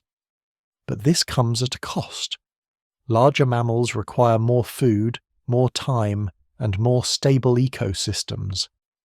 Paraceratherium represents a peak where those demands were met. Its success was not accidental. It was the result of millions of years of gradual scaling, with each generation pushing slightly larger, slightly taller, as long as the environment allowed it. There is also something quietly elegant about Paraceratherium. It was not aggressive. It did not rely on sharp weapons or dramatic behaviour. It simply grew until nothing else could compete with it on its terms. In doing so, it reshaped its environment. Large browsers influence plant growth, seed dispersal, and landscape structure. Paraceratherium likely played a role similar to modern megaherbivores, shaping ecosystems simply by eating and moving through them. Its extinction reminds us that even the most imposing animals are temporary. When conditions shift beyond what a body plan can tolerate, size becomes a liability rather than an advantage. Paraceratherium was not replaced by a larger mammal. Nothing bigger ever took its place. Instead, the ceiling lowered. Today, elephants stand as the largest land mammals, impressive but still far smaller than Paraceratherium. The world they inhabit cannot support giants on that earlier scale. Paraceratherium stands as a reminder of a time when land itself could carry something taller than a giraffe and heavier than imagination suggests.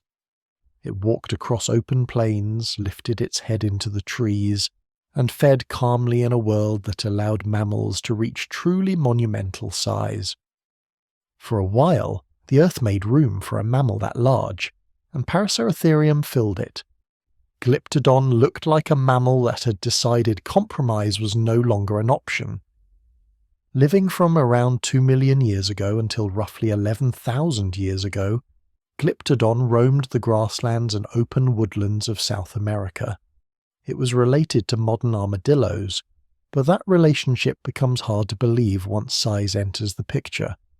Where today's armadillos can be picked up with 2 hands, Glyptodon weighed as much as a small car and stood low to the ground beneath a vast dome of armour. This was not a flexible shell, it was a solid structure. Glyptodon's body was encased in a massive rigid carapace made of thousands of interlocking bony plates fused together into a single dome. Unlike modern armadillos, Glyptodon could not roll into a ball. It did not need to. Its shell was already complete, continuous, and immovable. The armour covered the back, sides, and much of the underside, leaving little exposed. Even the head was partially shielded by thick bone. The tail, rather than being a vulnerable extension, was often reinforced with heavy rings of bone, and in some species ended in a blunt club-like structure. This was defence taken to an extreme. Glyptodon was a slow-moving herbivore. Its legs were short and sturdy, built to support weight rather than speed. Its body sat low, making it difficult for predators to get underneath the shell. Running was not part of its survival strategy. Standing ground was. The environment Glyptodon lived in helps explain why this approach worked. During the Ice Ages, South America supported a diverse community of large predators, including saber-toothed cats and giant carnivorous mammals. For a slow, bulky herbivore, escape would have been unlikely. So Glyptodon did not try to escape. Instead, it became difficult to kill. The armour was not just thick, it was well designed. The bony plates were arranged to distribute force across the shell, reducing the impact of bites or strikes.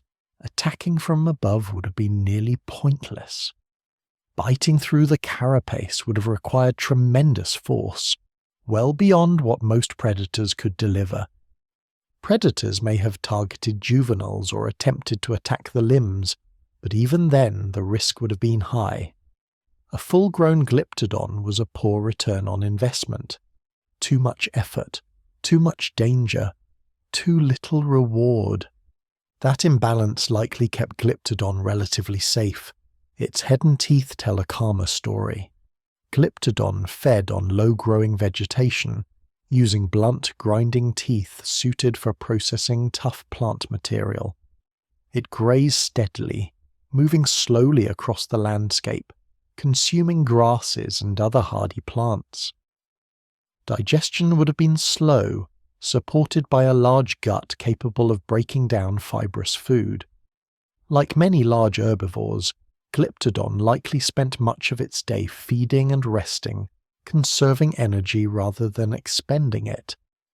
There is something quietly impressive about this lifestyle. Glyptodon did not rely on intelligence, speed, or aggression. It relied on engineering.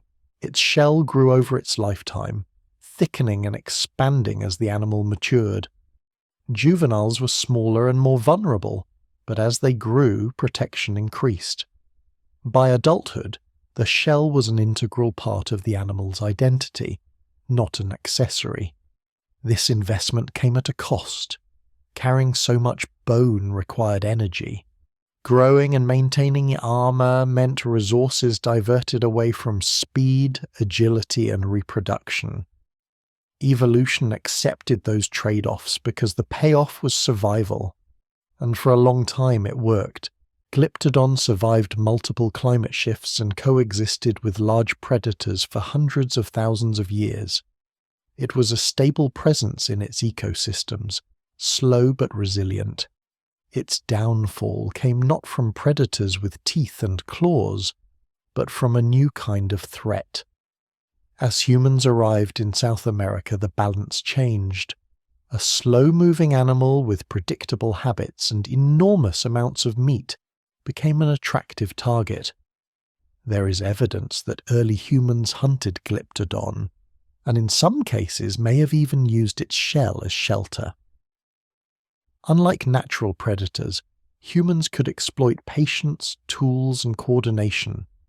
Armor that stopped bites did nothing against strategy. Combined with changing climates at the end of the last ice age, this pressure proved too much. Glyptodon disappeared, joining many other large mammals in a wave of extinctions. What remains is an animal that feels almost exaggerated, like a concept pushed to its limit. Glyptodon shows that mammals are capable of extreme solutions. While many mammals rely on speed or social behavior to survive, Glyptodon chose isolation and fortification. It became a living bunker, moving slowly through open landscapes, trusting that nothing would be able to force its way inside. There is certain honesty to that approach. No tricks, no bluffs, just bone, weight, and time. In its world, Glyptodon did not need to be clever. It did not need to be fast. It needed only to endure. And for tens of thousands of years it did exactly that, carrying its shelter wherever it went, a mammal that turned itself into a tank and lived long enough to prove the idea worked. Megatherium moved through its world without urgency. Living from around 2 million years ago until roughly 11,000 years ago, Megatherium was a giant ground sloth that inhabited much of South America, and later parts of North America as well. It was related to the small tree-dwelling sloths alive today, but the resemblance was mostly theoretical. Megatherium was enormous, weighing several tons and standing taller than the human when upright. Despite that size, it lived slowly, deliberately, and very successfully. At rest, Megatherium walked on all fours, its body supported by thick limbs and massive claws that curved inward. Those claws were not used for hunting. Instead, they shaped how the animal moved. Like modern sloths, Megatherium walked on the sides of its feet to keep the claws from digging into the ground. A posture that looks awkward, but works well at low speeds. Speed was never the goal. Megatherium fed primarily on plants. Its skull and teeth were built for grinding tough vegetation rather than cutting flesh.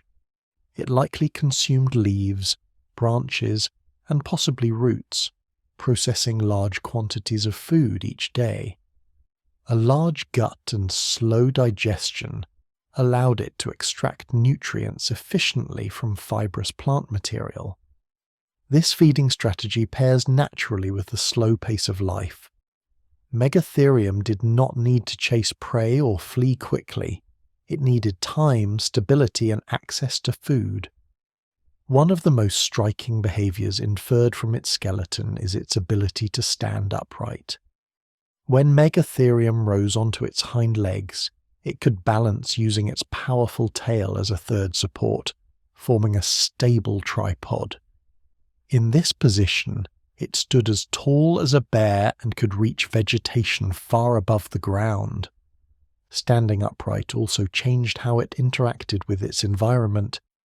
In this posture, Megatherium could pull down branches using its claws, bringing food within reach. The claws acted as hooks, not weapons, allowing it to manipulate trees and shrubs rather than tear into animals. This behaviour would have given it access to food sources unavailable to smaller herbivores. The upright stance may also have served a defensive purpose. When standing tall, Megatherium presented an imposing silhouette. Combined with its size, claws and strength, this would have discouraged many predators from approaching. Although it was slow, Megatherium was not helpless. Its forelimbs were heavily muscled, capable of delivering powerful swipes if threatened. The claws, while primarily used for feeding, could have caused serious injury if used defensively. Few predators would have wanted to test that combination of size and strength. In ecosystems that included large carnivores such as saber-toothed cats, Megatherium relied on deterrence rather than escape. Like many large herbivores, its best defense was being too costly to attack. There has been debate about whether Megatherium may have occasionally consumed meat. Some studies have suggested that its strength and claws could have allowed it to scavenge or even prey on smaller animals. However, its teeth and digestive system are most consistent with a primarily plant-based diet. If meat was ever consumed, it was likely rare and opportunistic rather than central to its lifestyle. What is clear is that Megatherium succeeded without haste. Its bones show signs of long life. Its population spread widely across varied environments, from grasslands to forest edges. This flexibility suggests that slow does not mean fragile. With the right body plan, slowness can be a strength. Large size reduces the number of predators. Slow metabolism reduces energy demands relative to mass. A steady, predictable routine minimizes risk. Megatherium embodied all of these advantages. There is also something important about how Megatherium used time. It likely spent much of its day feeding and resting, conserving energy rather than expending it. In environments where food was abundant but competition existed, this steady approach paid off. Its success lasted for hundreds of thousands of years. Megatherium did not vanish because its strategy stopped working. It vanished because the world around it changed. As climates shifted at the end of the last ice age, vegetation patterns altered. More importantly, humans arrived in the same regions Megatherium inhabited. Slow, predictable animals with large bodies became targets. Strength and claws offered little protection against coordinated hunting and tools. Like many large mammals of the time, Megatherium could not adapt quickly enough to this new pressure. What remains is an animal that challenges assumptions about survival. Megatherium shows that life does not need to be fast to be effective. It does not need sharp teeth or complex strategies. Sometimes success comes from size, patience, and a body built to make the most of abundant resources. In a world that often rewards speed and aggression, Megatherium followed a different path. It lived slowly, fed steadily, and stood tall when it needed to. For most of its existence, that was enough. It walked deliberately across ancient landscapes, rising like a bear when reaching for food, carrying its weight with calm confidence. It did not rush. It did not need to. Megatherium proves that in evolution, there is more than one way to thrive. The Tuatara does not behave like a survivor clinging to the past. It behaves like an animal that knows exactly where it belongs. Found only in New Zealand today, the Tuatara looks at first glance like a lizard. Scaly skin, long tail, low spreading posture. For a long time, that similarity led people to treat it as an odd lizard that somehow escaped extinction. It is not a lizard. The Tuatara belongs to a completely separate branch of reptiles, one that split away from the ancestors of lizards and snakes more than 250 million years ago. Every other member of that group vanished long ago. The Tuatara did not. That does not make it primitive, it makes it distinct. In its daily life, the Tuatara is calm, deliberate and well adapted to its environment. It is mostly nocturnal, emerging at dusk to hunt insects, worms, small reptiles, and seabird chicks. It does not rush. It waits, watches, and strikes when the moment is right. Its metabolism is slow, even by reptile standards. Tuatara can function at temperatures that would leave many other reptiles sluggish or inactive. They remain active in cool conditions, sometimes at temperatures just above freezing. This tolerance allows them to thrive in environments where competitors struggle. That slow pace extends to nearly every aspect of their biology. Their teeth offer a good example. Unlike most reptiles, Tuatara do not replace their teeth. Instead, their teeth are fused directly to the jawbone. Over time, those teeth wear down. Older Tuatara eventually rely on hardened ridges of bone to process food.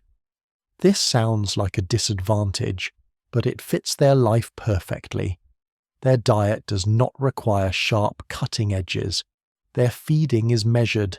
Their wear rate matches their lifespan. Even their skull is unusual. Tuatara retain a flexible joint in the upper jaw that allows slight movement during biting. This gives them a strong, precise grip when capturing prey. It is not flashy, but it works. One of the most talked about features of the Tuatara is the so-called third eye, a light-sensitive organ located on the top of the head. In hatchlings, it is visible beneath thin skin. In adults, it becomes covered by scales. Again, practical rather than dramatic. Tuatara also show unusual reproductive patterns. Females may reproduce only once every several years, laying eggs that take more than a year to hatch. That is an exceptionally long incubation period for a reptile. This slow reproduction makes Tuatara vulnerable to sudden environmental change. It also means that when conditions are stable, populations can persist for extraordinary lengths of time. For millions of years, that stability existed. The Tuatara's success is not due to outcompeting others through speed or aggression. It comes from occupying a narrow, well-defined niche and staying there. While other reptile groups diversified rapidly and spread across the globe, the Tuatara remained focused. When global changes wiped out its relatives, the Tuatara endured in isolated environments where competition was limited. There is a temptation to describe the Tuatara as unchanged, as if it simply froze in time. That idea is misleading. Genetic studies show that Tuatara continue to evolve. Their pace is slow, but it is real. They adapt within their framework rather than reinventing themselves. The Tuatara of today is not identical to its ancient ancestors. It is a modern animal, shaped by modern pressures, using a body plan that has proven durable. That durability is the key. Evolution does not reward novelty alone. It rewards what works. The Tuatara's design works extremely well for its lifestyle. There has been no pressure strong enough to force it down a different path. Humans, unfortunately, introduced new pressures. Habitat loss and invasive species threaten Tuatara populations. Conservation efforts have since helped stabilize numbers, protecting them on offshore islands and managed reserves. These efforts are not about preserving a fossil. They're about protecting a living species that still fills its role. That quiet confidence is part of what makes the Tuatara so remarkable. It stands as a reminder that survival does not always mean constant change. Sometimes it means finding a way of life that fits so well it carries you through mass extinctions, shifting continents, and the rise and fall of entire animal groups. The Tuatara is not a leftover. It is a specialist from a forgotten branch still doing exactly what it has always done, in a world that finally learned how rare that kind of persistence truly is. For a long time, the Coelacanth was considered a finished story. Its fossils appeared in rocks more than 400 million years old. stretching forward through deep time and then stopping abruptly around 66 million years ago. When the dinosaurs vanished, the coelacanth seemed to vanish with them. Paleontology textbooks quietly closed the chapter, another ancient lineage gone. Then, in 1938, a fishing trawler off the coast of South Africa hauled up something unexpected. Among the catch was a large blue-grey fish with thick, fleshy fins and a body shape that looked more at home in stone than in seawater. When it reached the attention of scientists, disbelief followed quickly. The coelacanth was not supposed to exist, but it did. That moment cemented the coelacanth's reputation as the fish that refused to disappear. Since then, it has often been described as a living fossil, a phrase that sounds impressive but misses the reality. The coelacanth is not frozen in time, it is alive, active and very much a modern animal. Today, coelacanths are known from deep waters off the coasts of Africa and Indonesia.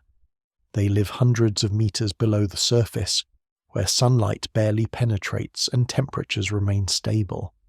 This environment helps explain why they escaped notice for so long. They were never gone. They were simply out of sight. Coelacanths are large fish, often reaching 2 meters in length. Their bodies are thick and muscular, with a distinctive 3-lobed tail that sets them apart from most other fish. But the most famous feature is their fins. Unlike the thin, ray-supported fins of most fish, coelacanth fins are fleshy and limb-like, with bones arranged in a pattern that resembles the early blueprint of arms and legs. These fins move in a slow, coordinated way, almost like a walk through water rather than a swim. This movement is not fast. It is controlled and deliberate. Coelacanths are not pursuit predators. They drift, hover, and maneuver gently near rocky slopes and underwater caves, feeding on smaller fish and cephalopods. Their hunting style relies on patience and positioning rather than speed. Inside the coelacanth's skull is another unusual feature. It has a movable joint that allows the front of the skull to lift slightly during feeding, increasing gape and suction. This mechanism helps it capture prey efficiently without needing rapid strikes. There is also the matter of the coelacanth's brain, or rather the space where a brain might be expected. In adult coelacanths, the brain occupies only a small portion of the skull cavity. The rest is filled with fatty tissue. This is not a sign of simplicity or failure. It reflects a lifestyle that does not demand rapid processing or constant sensory overload. The coelacanth lives slowly and its body reflects that. The coelacanth did not remain unchanged because it could not evolve. It remained recognizable because its environment rewarded consistency. Genetic studies show that coelacanths have continued to evolve, just at a slower pace than animals living in more variable habitats. Change still happens. It is simply measured in longer spans of time. The coelacanth also plays an important role in understanding vertebrate evolution. Its fin structure provides insight into how early fish began transitioning toward life on land. This does not mean the coelacanth is an ancestor of land animals. It is a cousin, preserving features that help illuminate how those transitions occurred. This distinction matters. The coelacanth is not a missing link waiting to become something else. It is a successful endpoint in its own right. There is a tendency to treat animals like the coelacanth as evolutionary holdovers, as if they somehow fail to keep up. That framing misses the point entirely. Evolution does not reward novelty for its own sake, it rewards survival. The coelacanth has survived multiple mass extinctions, continental shifts, and ocean changes by staying within a niche that remained relatively untouched. Deep, stable waters shielded it from many of the pressures that reshaped life closer to the surface. That refuge came with a cost. Small populations and slow reproduction make coelacanths vulnerable to modern threats. Accidental capture by deep-sea fishing operations has posed risks, leading to conservation efforts aimed at protecting known populations. These efforts are not about preserving a curiosity. They are about protecting a species that still fills its ecological role. Seeing a living coelacanth is unsettling in a quiet way, not because it is monstrous or strange, but because it collapses time. An animal once known only from fossils moves its fins, opens its mouth, and drifts through water, as it has for millions of years. The coelacanth did not return from extinction. It never left. Its story reminds us that absence from human awareness is not the same as absence from the world. Many lineages do not vanish dramatically. They retreat into places we rarely look. The coelacanth endures not as a relic, but as a living answer to a simple question. What happens when an animal finds a way of life that works well enough for long enough that the planet never quite manages to push it out? In the quiet depths of the ocean, the coelacanth continues to provide that answer, one slow, deliberate movement at a time. The horseshoe crab does not look like it belongs to the present. It moves slowly along shallow coastal waters, its rounded shell gliding over suggesting something ancient and deliberate. Its long, pointed tail follows behind, not as a weapon, but as a stabilizer, helping it right itself if overturned. From above, it resembles a relic. From below, it reveals a design that has endured for hundreds of millions of years. Horseshoe crabs first appeared more than 400 million years ago. Since then, they have survived multiple mass extinctions, shifting continents, changing sea levels, and dramatic swings in climate. While countless lineages rose and fell, the horseshoe crab persisted. Not by being fast, not by being clever, but by being extremely well designed. Despite the name, horseshoe crabs are not true crabs. They are more closely related to spiders and scorpions than to crustaceans. Their bodies divided into three main parts: a broad protective shell, a hinged middle section, and the long tail spine known as a telson. That shell is the key. The horseshoe crab's carapace is thick, smooth, and curved, forming a natural shield that protects vital organs from above. Predators find little to grip. Teeth and claws slide off its surface. Attacking from the top is difficult and unrewarding. Underneath, things get more interesting. Beneath the shell, horseshoe crabs have multiple pairs of legs, each adapted for specific tasks. Some are used for walking, others help manipulate food. Specialized structures near the mouth grind prey before ingestion. It is a compact, efficient system, hidden safely beneath armor. Horseshoe crabs feed on worms, mollusks, and small invertebrates, rooting through sediment to uncover meals.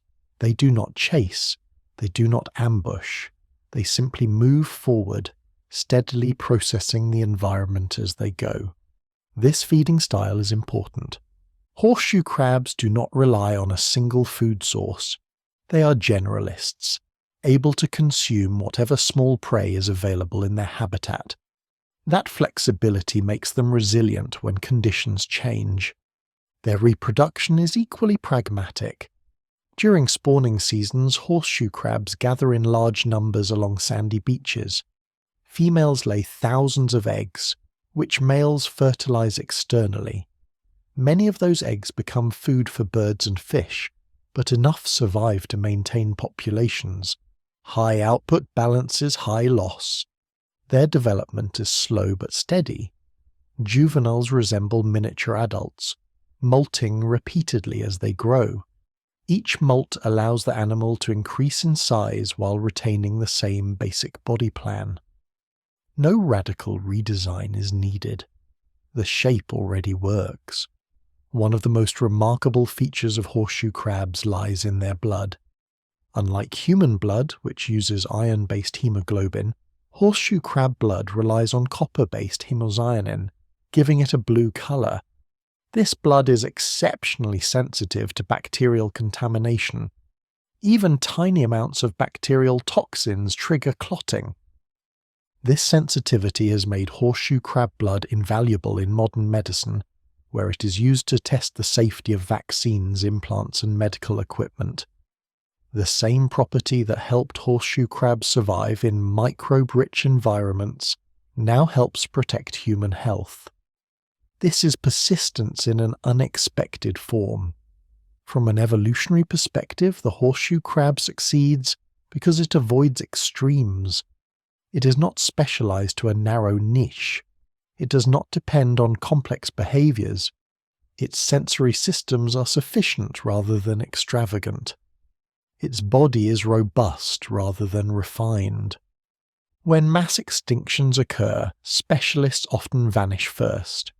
Generalists with durable designs last longer. The horseshoe crab exemplifies this principle. It does not need to be the best at anything. It only needs to be good enough at many things consistently over long periods of time.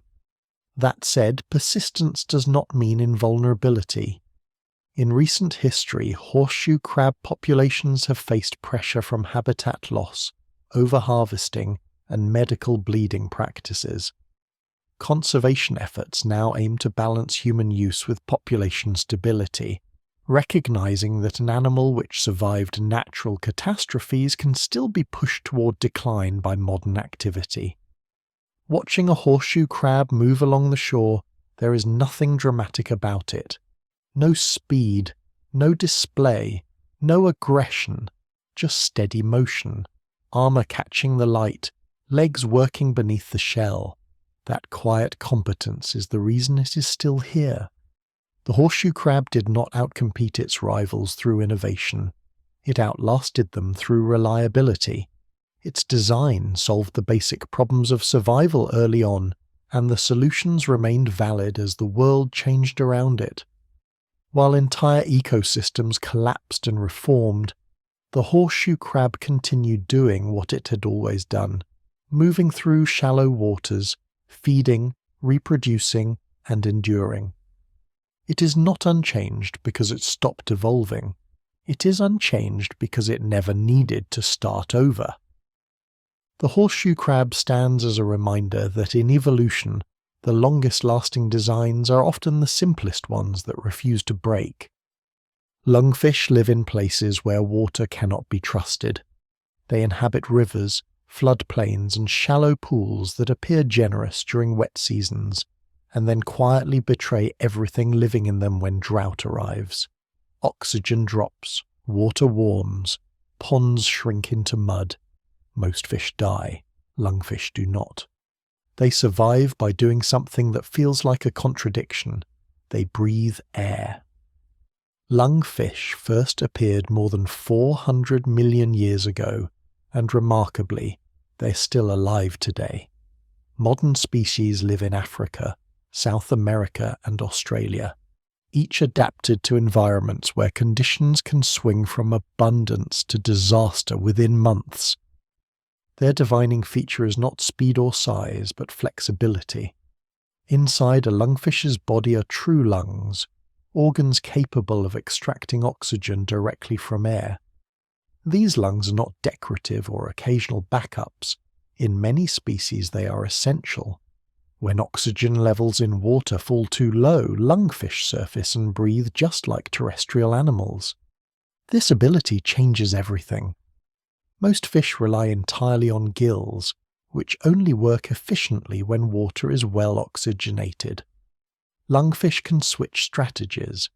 They still have gills, but they are no longer dependent on them. When water becomes hostile, lungfish simply bypass the problem. Some species take this adaptation even further. African lungfish are famous for their ability to survive complete drought. When their pools begin to dry, they burrow into the mud and secrete a thick layer of mucus around their bodies. This mucus hardens into a cocoon. sealing moisture inside and slowing metabolism to a crawl. In this state, the lungfish enters a form of dormancy called estivation. While encased in dried earth, the lungfish breathes air through a small opening, sustaining itself for months or even years without food or free water.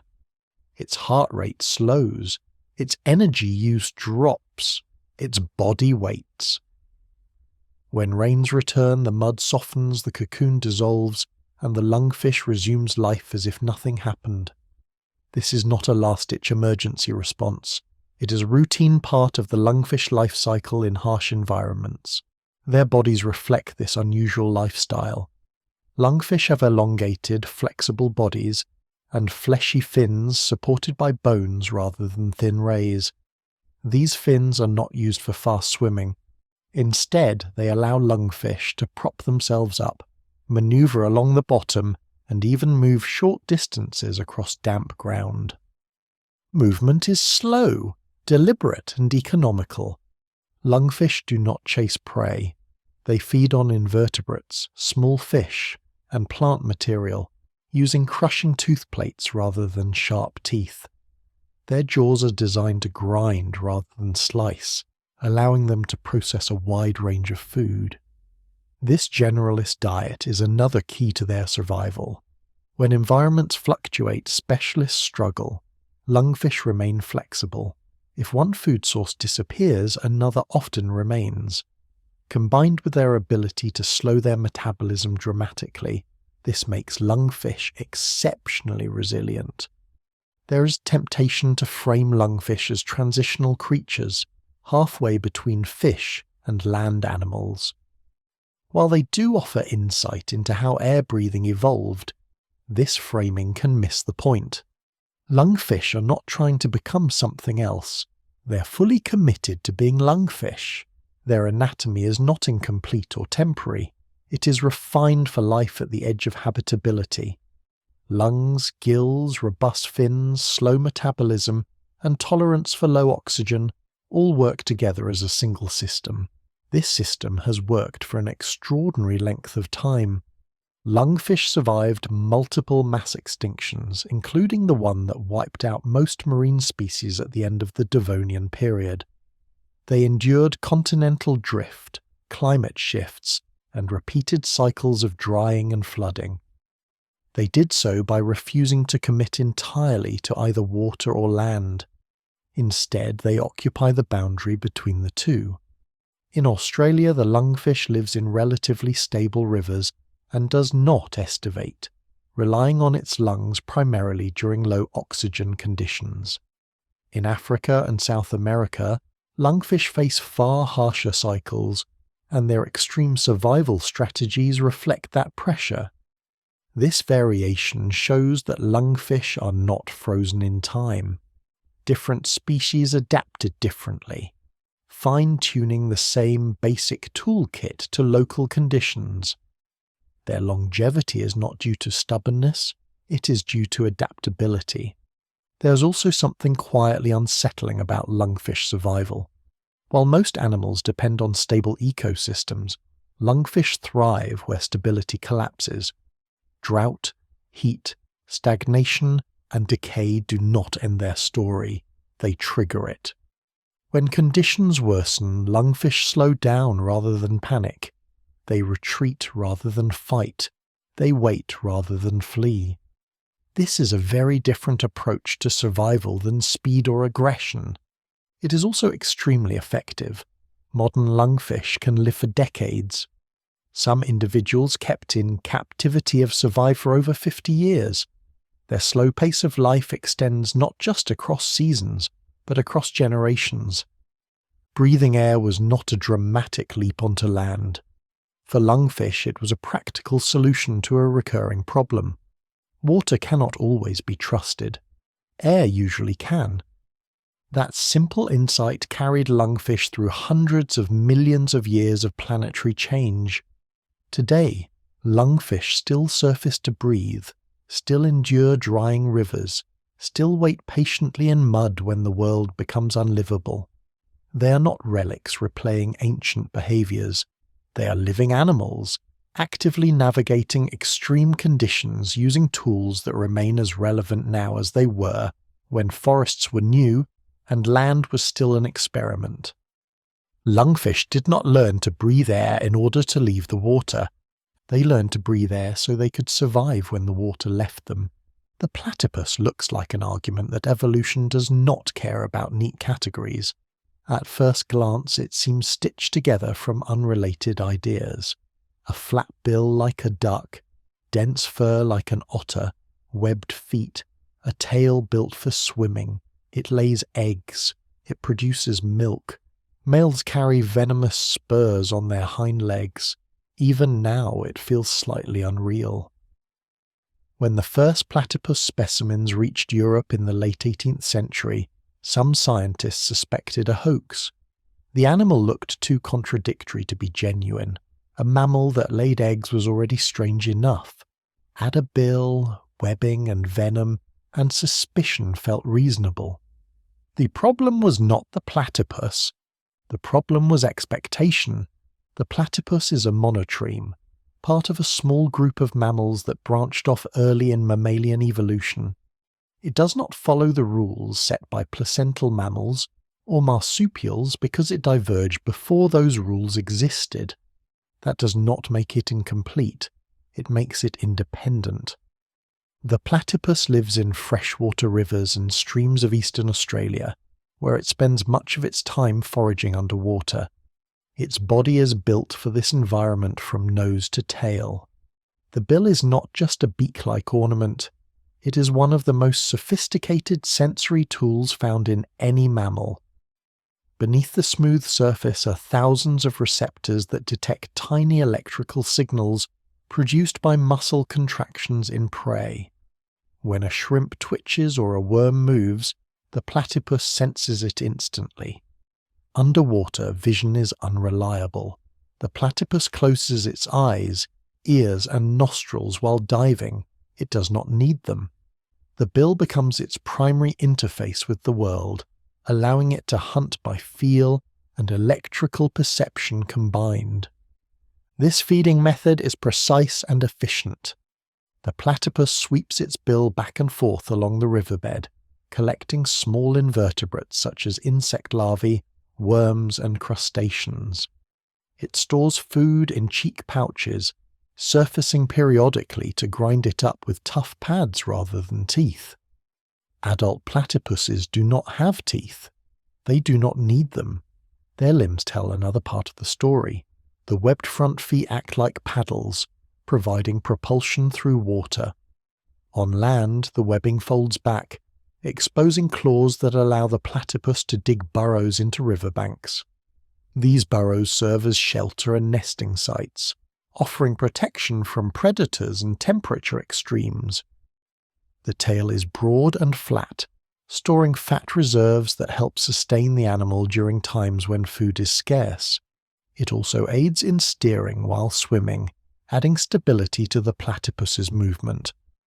Then there is reproduction. Platypuses lay eggs, a trait shared with only a handful of living mammals. After mating, the female lays 1 or 2 leathery eggs in a secure burrow. She incubates them by curling her body around them, providing warmth and protection until they hatch. Once the young emerge, they do not nurse in the way most mammals do. Platypuses do not have nipples. Instead, milk is secreted through specialized skin glands and pools and grooves on the mother's abdomen. The young lap it up directly. It is a mammalian solution that looks nothing like the standard model, yet accomplishes the same goal. The venomous spur found on male platypuses adds another layer of strangeness. Located on the hind legs, the spur can deliver venom capable of causing intense pain. It is not used for hunting. It is used in competition, particularly during breeding season. The venom is not lethal to humans, but it is potent enough to deter rivals and cause lasting discomfort. This makes the platypus one of the very few venomous mammals, a distinction it did not need, but somehow acquired anyway. All of these traits are not random leftovers. They work together. The platypus is not confused about what it is. It is highly specialized for a semi-aquatic lifestyle that demands precise sensing, efficient movement, and flexible reproduction. Each odd feature supports that way of life. What makes the platypus especially interesting is that it shows how early mammals experimented. While most mammalian lineages move toward live birth, specialized teeth, and clear separation between sensory systems, monotremes followed a different path. The platypus retained egg-laying, developed novel sensing abilities, and combined traits in ways that feel unconventional only because they are rare today. Rare does not mean wrong.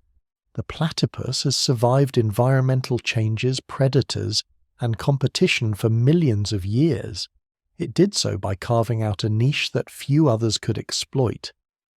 Its slow metabolism, strong swimming ability, and sensory bill allow it to feed efficiently in murky waters where vision-based hunters struggle. Its burrows offer protection and stability.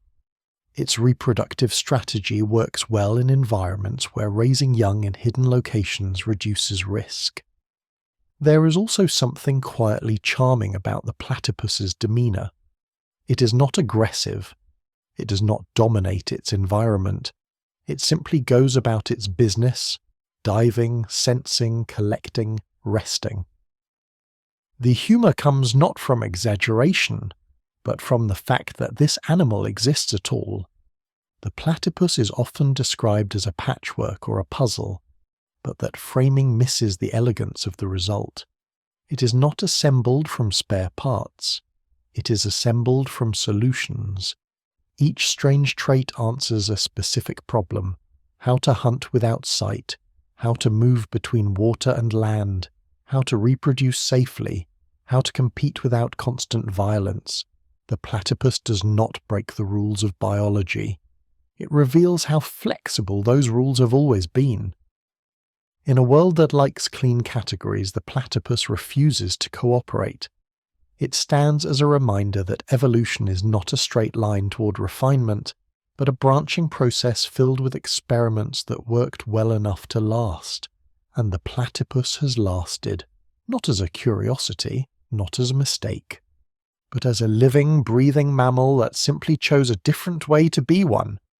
The naked mole rat lives a life that feels borrowed from another group entirely. It is a mammal, warm-blooded, fur-bearing by ancestry, yet it behaves less like a rodent and more like an insect. Underground, hidden from light, naked mole rats form tightly organized colonies with a single breeding female, a handful of breeding males, and dozens of workers that never reproduce at all. This is eusociality, a social structure most people associate with ants, bees, and termites. In a mammal, it feels almost impossible. Naked mole rats live beneath the dry grasslands of East Africa, where food is scarce, temperatures are stable underground, and survival depends on cooperation. Their tunnels stretch for kilometers, weaving through soil in search of roots and tubers. One colony may occupy a territory larger than a football field, all carved out by small, nearly blind animals working together. Daily life in the colony is divided by role rather than age or gender. Some individuals dig, others transport food, others guard tunnel entrances, a few specialize in caring for the young. These roles are not fixed forever, but the overall structure remains stable. At the center of the colony is the queen. She is not born different, she becomes different. Through social dominance and hormonal control, one female suppresses reproduction in all others. Over time, her body changes. Her spine elongates, allowing her to carry large litters. She produces multiple offspring several times a year, while the rest of the colony remains infertile. This is not enforced by violence alone, it is regulated chemically. Constant social contact maintains the hierarchy. When the queen dies, the system does not collapse. Instead, several females compete, and a new queen emerges. The naked mole rat's body reflects its underground life. It has loose, wrinkled skin that allows it to move easily through tight tunnels. Its eyes are tiny and largely useless. Vision matters little in permanent darkness. Its front teeth protrude outside its mouth, allowing it to dig without filling its lungs with soil. Those teeth are powerful enough to excavate hard ground and cut through thick plant roots, which serve as the colony's main food source. One large tuber can sustain dozens of animals for weeks, eaten slowly so the plant can regrow. Efficiency matters more than abundance. Perhaps the most unsettling feature of naked mole rats is their tolerance for conditions that would kill most mammals. They thrive in low oxygen environments. In crowded tunnels, carbon dioxide levels can rise sharply. Naked mole rats respond by slowing their metabolism rather than panicking. In extreme cases, they can switch to a form of anaerobic metabolism, using sugars in a way similar to plants.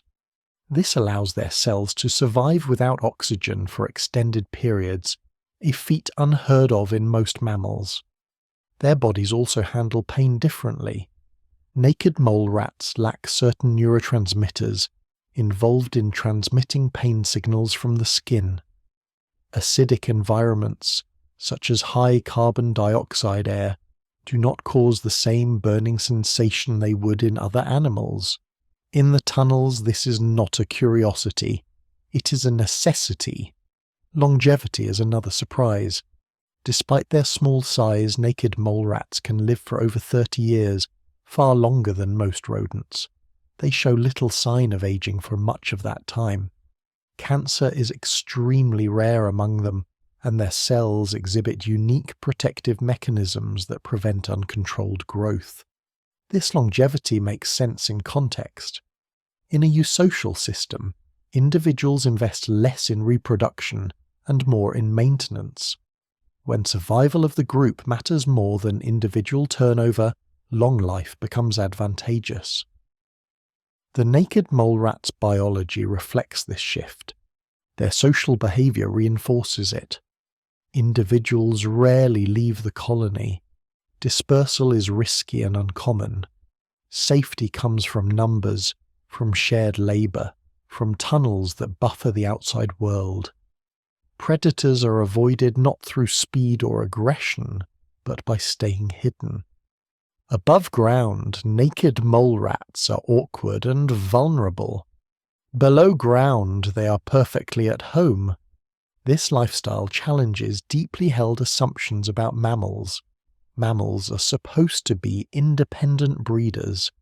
They are supposed to compete for mates. They are supposed to live in small family groups, not superorganisms. Naked mole rats ignore all of that. They show that mammalian behavior is more flexible than expected. Under the right conditions, cooperation can replace competition. Reproductive sacrifice can become the norm rather than the exception. Importantly, naked mole rats are not confused or stressed by this arrangement. Their brains and hormones are tuned to it. Workers do not appear to experience frustration at their lack of reproduction. Their role is not temporary, it is their life. Eusociality in naked mole rats is not a failed mammal experiment. It is a successful response to a harsh environment where survival alone is difficult and raising young alone is even harder. By sharing the burden, the colony persists. There's also something quietly humorous about the contrast. An animal that looks fragile, hairless, and almost unfinished, has developed one of the most complex social systems among mammals. Under the soil, naked mole rats live in a world of order, routine, and collective purpose. They may not win beauty contests. They may not inspire admiration at first glance, but they represent one of the clearest examples of how deeply environment can shape not just bodies, but societies. The naked mole rat lives like an insect because in its world that is what works, and by every evolutionary measure that matters it works remarkably well. The eye feeds in a way that looks more like a magic trick than a meal. Found only on the island of Madagascar, the eye is a nocturnal primate that spends its nights moving quietly through trees, listening more than looking. Its large eyes help in the dark, but its most important tool is not its vision. It is its finger. The eye's middle finger is long, thin and skeletal, far more delicate than the others. It bends in strange ways, moving independently, tapping rapidly against wood like a metronome. At first glance, it looks fragile, even unsettling. In practice, it is one of the most specialized feeding tools in the primate world. The eye uses a method known as percussive foraging. As it moves along branches, it taps its finger against the bark, listening closely to the sound that comes back. Hollow spaces sound different from solid wood. Cavities filled with insect larvae produce subtle acoustic cues that the eye's ears are finely tuned to detect. When it hears the right sound, the eye switches tools. Its front teeth, which grow continuously like those of a rodent, are used to gnaw through bark and wood. Unlike most primates, whose teeth are suited for fruit and leaves, the eye's incisors are strong enough to carve open trees. Once the hole is made, the skeletal finger slips inside. It hooks, probes, and extracts grubs hidden deep within the wood. The finger is thin enough to reach into tight spaces, flexible enough to maneuver, and fast enough to pull prey out before it can retreat. This feeding strategy allows the eye to exploit a food source that few other animals can access. Wood-boring insects are abundant, nutritious, and largely uncontested. While other primates compete for fruit and leaves, the eye feeds where competition is minimal. Its strange anatomy makes sense when viewed through this lens. The finger is not grotesque, it is precise. The teeth are not excessive, they are necessary. Even the eye's large ears play a role, amplifying faint sounds produced by movement inside wood. Each feature supports the same behavior, forming a tightly integrated system built around feeding. This specialization shapes the eye's entire life. Eyes are solitary animals moving alone through large territories.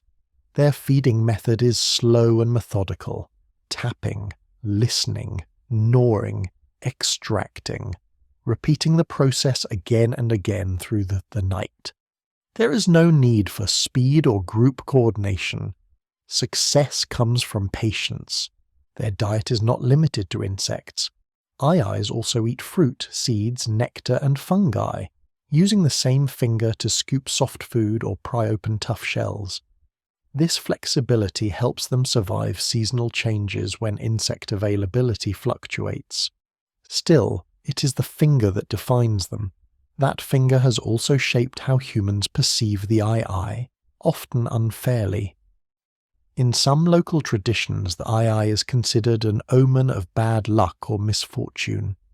Its nocturnal habits, strange appearance, and piercing eyes have made it a target of fear and superstition. This has had real consequences. Habitat loss and persecution have reduced eye populations in many regions. Forest destruction removes not just shelter, but the specific trees and insect communities that eye depends on. Because their feeding strategy is so specialized, they cannot easily switch habitats. Yet where conditions remain suitable, eyes persist. They're intelligent, curious animals. Observations show them exploring objects, solving simple problems, and adapting their behavior based on experience. Their feeding technique is learned and refined over time, not purely instinctive. Young eyes watch and practice. Skill matters. There's also something quietly elegant about how the eye feeds. It does not overpower its environment. It listens to it. It reads sound, texture, and resistance, turning subtle cues into nourishment. In evolutionary terms, the eye represents a primate that took an unusual route. Rather than competing directly with other lemurs for fruit and leaves, it carved out a niche that required anatomical boldness. That boldness came with risk. Specialization can be dangerous if conditions change, but as long as forests stand and insects burrow into wood, the eye's approach works extremely well. The skeletal finger is not a flaw or an oddity. It is the center of the eye's survival strategy, shaping how it feeds, where it lives, and how it moves through the night. Seen in motion, tapping softly against bark, pausing, listening, then acting with precision, the eye feels less like a curiosity and more like a specialist doing exactly what it evolved to do. It survives not by force or speed, but by turning sound into food. In the dark forests of Madagascar, that strange finger is not unsettling at all. It is essential. The barrel fish looks like it was designed to break trust. At first glance, its face appears blank, almost unfinished. A small mouth, no obvious eyes, just a smooth, rounded dome where a head should be. For a long time, this made the barrel difficult to understand and even harder to believe. Then scientists realized the head was transparent. Living in the deep ocean, usually at depths of several hundred meters, the barrel fish inhabits a world of perpetual twilight. Sunlight is weak, shadows are soft, food is scarce and often bioluminescent. In this environment, seeing clearly is everything. The barrel solved that problem in an extraordinary way. Inside its transparent head are two large, barrel-shaped eyes, normally pointed straight upward. These eyes are not fixed. They can rotate, allowing the fish to look forward when needed, but most of the time they stare directly toward the surface. That orientation makes sense. In the deep sea, many animals glow. Small crustaceans, jellyfish, and drifting organisms often produce faint light from above. By looking upward, the barrel can spot silhouettes and glimmers against the dim background, detecting prey that would otherwise be invisible. The transparent head acts like a natural window. Rather than placing eyes on the outside, where they would be exposed and limited by surrounding tissue, the barrel encloses them inside a fluid-filled dome. This reduces distortion and protects the delicate structures while still allowing light to pass through. The eyes themselves are highly specialized. They contain green pigments that filter out certain wavelengths of light, improving contrast in the blue-dominated deep-sea environment. This fine-tuning allows the barrel to distinguish prey from background glow with remarkable sensitivity. For a fish that feeds on small drifting organisms, this advantage is enormous. Barrel fish feed primarily on zooplankton and small animals suspended in the water column. Some of this prey lives among the tentacles of jellyfish, where it is partially protected. The barrel's upward gaze helps it locate food without triggering defensive stings, approaching carefully from below or the side. Its mouth, though small, is well suited for plucking soft-bodied prey. Feeding is slow and deliberate. There is no chasing, no sudden lunges. Energy is conserved at all times. That conservation is essential in the deep sea. Movement is minimal. The barrel drifts quietly, hovering with subtle fin motions. Every action is measured. Wasted effort cannot be replaced easily when meals are unpredictable. The fish's body supports this lifestyle. It is small, slender, and lightly built. There is no heavy armor, no unnecessary muscle mass. Buoyancy is carefully balanced, allowing it to remain suspended without constant swimming. The transparent head also offers protection. In the deep ocean, anything reflective or protruding can attract attention. By enclosing its eyes inside a smooth dome, the barrel reduces exposed surfaces and potential damage. Predators find little to grab, and delicate tissues stay shielded from accidental contact. For decades, illustrations of the barreli were wrong. Early depictions showed eyes fixed at the front of the face because scientists did not realize the head was clear. It was only with advances in deep-sea imaging that the truth became visible. Seeing a living barreli for the first time was unsettling even to experts. The eyes rolled inside the skull, the head gleamed faintly. It looked less like a fish and more like a living observation chamber, but there is nothing accidental about its design. Every strange feature serves the same purpose: see faint light, detect prey, avoid harm, use as little energy as possible. The barreli fish is not weird for the sake of being weird. It is precise. In the deep ocean, evolution favours solutions that feel counterintuitive on land. Transparency becomes protection. Looking upward becomes survival. Hiding eyes inside the head becomes sensible. The barreli shows how far anatomy can be pushed when environments demand it. It also reminds us that unfamiliar does not mean impractical. In its world, the barreli is not strange at all. It is well adapted, quietly efficient, and perfectly tuned to a place where light is rare and mistakes are costly. Drifting in darkness, eyes pointed skyward behind a clear dome, the barreli fish watches a faint glow pass overhead and decides whether it is worth the effort. Most of the time, it waits, and in the deep sea that patience is exactly what keeps it alive. The anglerfish lives where light does not belong. Far below the ocean surface, sunlight fades into darkness so complete that vision becomes unreliable, and movement becomes expensive. Food drifts sparsely through the water. Encounters are rare. In this world, chasing prey is inefficient. Waiting is smarter. The anglerfish solved this problem by bringing its own light. Anglerfish are a group of deep-sea fish found at great depths, often more than a kilometre below the surface. Their bodies are soft and expandable, their bones light, their movements slow and deliberate. Everything about them reflects an environment where energy must be conserved and opportunity arrives unpredictably. The most famous feature of the anglerfish is the lure. Extending from the top of the head is a modified spine tipped with a glowing bulb. This structure is not decorative, it is a tool.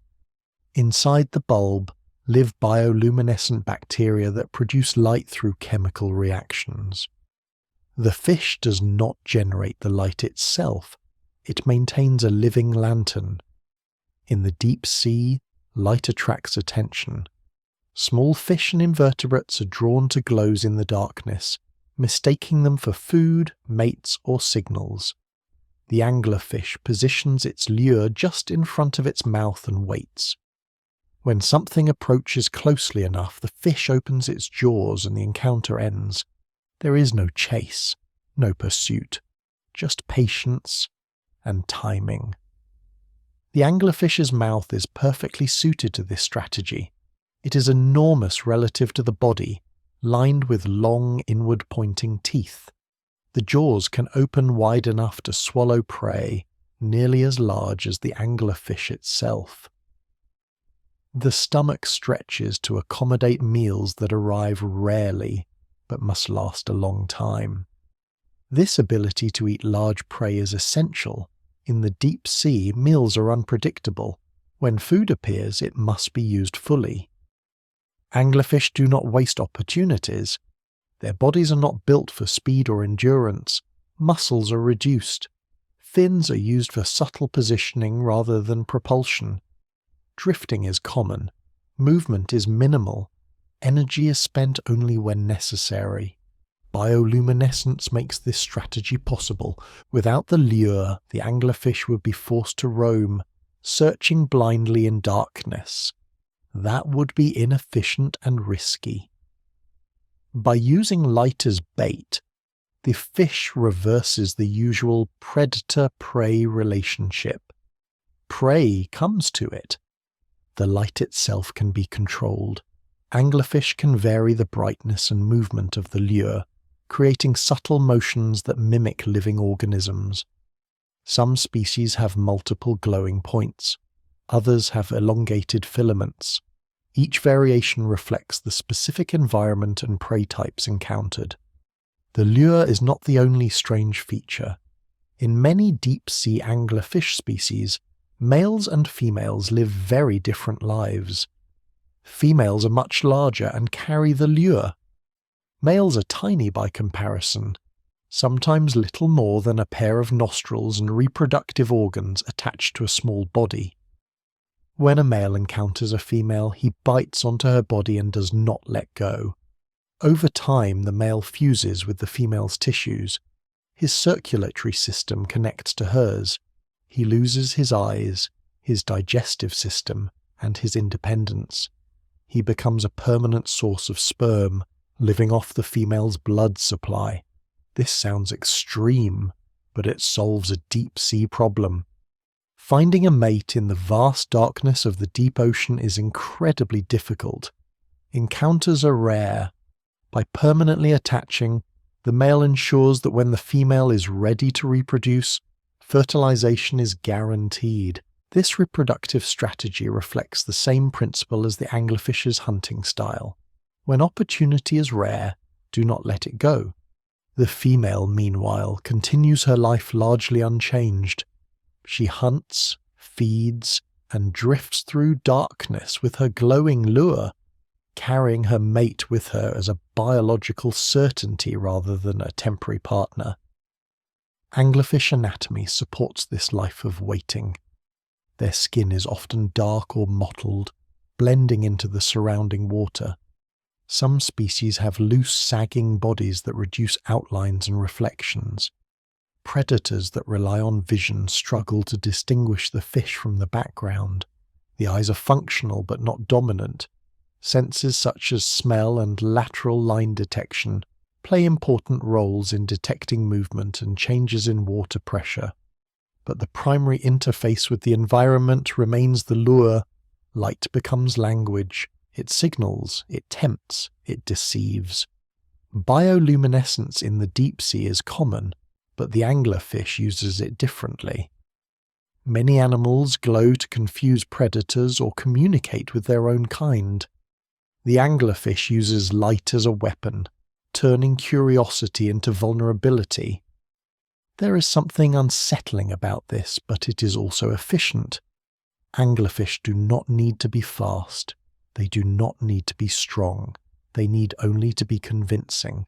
And they are. The glow is not constant. It flickers, it pulses, it moves slightly, mimicking the behavior of small living creatures. In darkness, that is enough. Anglerfish also illustrate how deep-sea life pushes anatomy to extremes. When environments remove familiar constraints, evolution explores solutions that would seem impossible elsewhere. On land, glowing organs would attract predators. In shallow water, they would be overwhelmed by sunlight. In the deep ocean, they become tools of precision. The anglerfish does not dominate its environment by force. It controls attention. It waits in silence, barely moving, while the light does the work. When the moment arrives, the action is swift, final, and efficient. There is no drama, no struggle, just the sudden absence of a glow where something once hovered. Anglerfish remind us that predation does not always look like pursuit. Sometimes it looks like stillness. They also show how deeply life can adapt to absence. In a place without light, the anglerfish manufactures it. In a place without frequent encounters, it commits permanently. In a place where energy is scarce, it spends almost none. Everything about the anglerfish is tuned to its world. It does not resemble animals from brighter places because it does not live by their rules. It lives where patience matters more than speed, where attraction replaces pursuit, and where survival depends on turning the environment's limits into advantages. In the deep sea, the anglerfish waits. A faint glow drifts in the darkness. Something notices, and that is enough. The giant isopod looks like a familiar creature scaled far beyond comfort. It resembles the small pill bugs that hide under rocks in gardens, except stretched to the length of a forearm, armoured, pale, and slow-moving. The resemblance is not accidental. Giant isopods are crustaceans, relatives of shrimp, crabs, and those tiny land-dwelling isopods people casually ignore. In the deep sea, that basic design grew enormous. Giant isopods live hundreds to thousands of meters below the ocean surface, where darkness is constant, pressure is immense, and food is unpredictable. In this environment, size itself becomes a strategy. Some species of giant isopod can reach lengths of nearly half a meter and weigh several kilograms. That makes them among the largest isopods ever known, dwarfing their shallow water and terrestrial relatives. Their bodies are flattened and segmented, protected by thick, overlapping plates that form a flexible but robust armor. This shell is not decorative. It shields the animal from pressure, predators, and accidental damage as it moves across the seafloor. The pale coloration reflects their world. In perpetual darkness, pigment serves little purpose. Energy is better spent elsewhere. Giant isopods move slowly, using jointed legs to walk along the ocean bottom. They do not swim long distances. They patrol, investigate, and wait. Speed would waste energy in a place where calories arrive rarely. That rarity shapes everything about them. Food in the deep sea does not fall evenly. Long stretches of scarcity are interrupted by sudden abundance. A dead whale, a large fish carcass, or a cluster of sinking organic matter can provide a massive but temporary feast. Giant isopods are built to take advantage of these moments. They're opportunistic scavengers, capable of detecting food from a distance using chemical cues. When they find a carcass, they gather and feed intensively, consuming enormous quantities relative to their normal intake. Their digestive systems are adapted for this boom and bust lifestyle. Giant isopods can gorge themselves until their bodies visibly swell, then survive for months or even years without another meal. Some individuals in captivity have gone for several years without eating and remained healthy. Size supports this endurance. A larger body stores more energy, loses heat slowly, and tolerates starvation better than a smaller one. In the deep sea, where metabolism is slow and food unpredictable, being large reduces risk. Their metabolism reflects this strategy. Giant isopods operate at a low baseline energy level. Movements are deliberate. Reactions are unhurried. There is no rush when waiting is safer. The legs beneath their armoured bodies are strong but not built for speed. Each step is controlled. Their antennae probe the environment, sampling chemical signals and vibrations in the water. When threatened, giant isopods can curl slightly, using their armour as protection. While they are not aggressive predators, their size and shell make them an unappealing target. Few deep-sea animals are eager to attack something so well protected and nutritionally uncertain. Reproduction also follows the deep-sea rhythm. Giant isopods reproduce slowly. Females brood their eggs in a pouch beneath the body, protecting developing young rather than releasing them into the open water. This increases survival rates in an environment where random dispersal would likely mean death. The young emerge as miniature versions of adults, already armoured and capable of surviving on the seafloor. There is no larval stage drifting helplessly in the water column. Again, reliability over quantity. Giant isopods were first discovered in the late 19th century, when deep-sea exploration revealed animals that seemed to violate expectations. Until then, It was widely believed that deep ocean life was sparse and small. Giant isopods helped overturn that idea. They showed that the deep sea does not always produce miniaturized creatures. Under the right conditions, it can do the opposite. This phenomenon is known as deep-sea gigantism, where some animals grow larger than their shallow water relatives. Several factors contribute to this trend. Cold temperatures slow metabolism. Stable environments reduce the need for rapid reproduction. Scarce food favors energy storage and endurance. Together, these pressures reward size. The giant isopod embodies this logic perfectly. It is not large because it is aggressive or dominant. It is large because size solves problems in its world. It buffers against starvation. It discourages predation. It stabilizes physiology in an extreme environment. There is something quietly unsettling about encountering a giant isopod. Its movements are calm. Its face, if it can be called that, is unreadable. It does not flee or charge. It simply exists, armoured and patient, doing exactly what it evolved to do. Despite their intimidating appearance, giant isopods are not monsters. They do not attack humans. They do not hunt living animals aggressively. They are recyclers, breaking down the remains of life that sinks into the deep. In doing so, they play an important ecological role. Without scavengers like giant isopods, the deep sea would accumulate vast amounts of organic debris, disrupting nutrient cycles. Their slow, methodical feeding helps return material back into the system. Giant isopods remind us that size does not always signal dominance in the dramatic sense. Sometimes it signals resilience.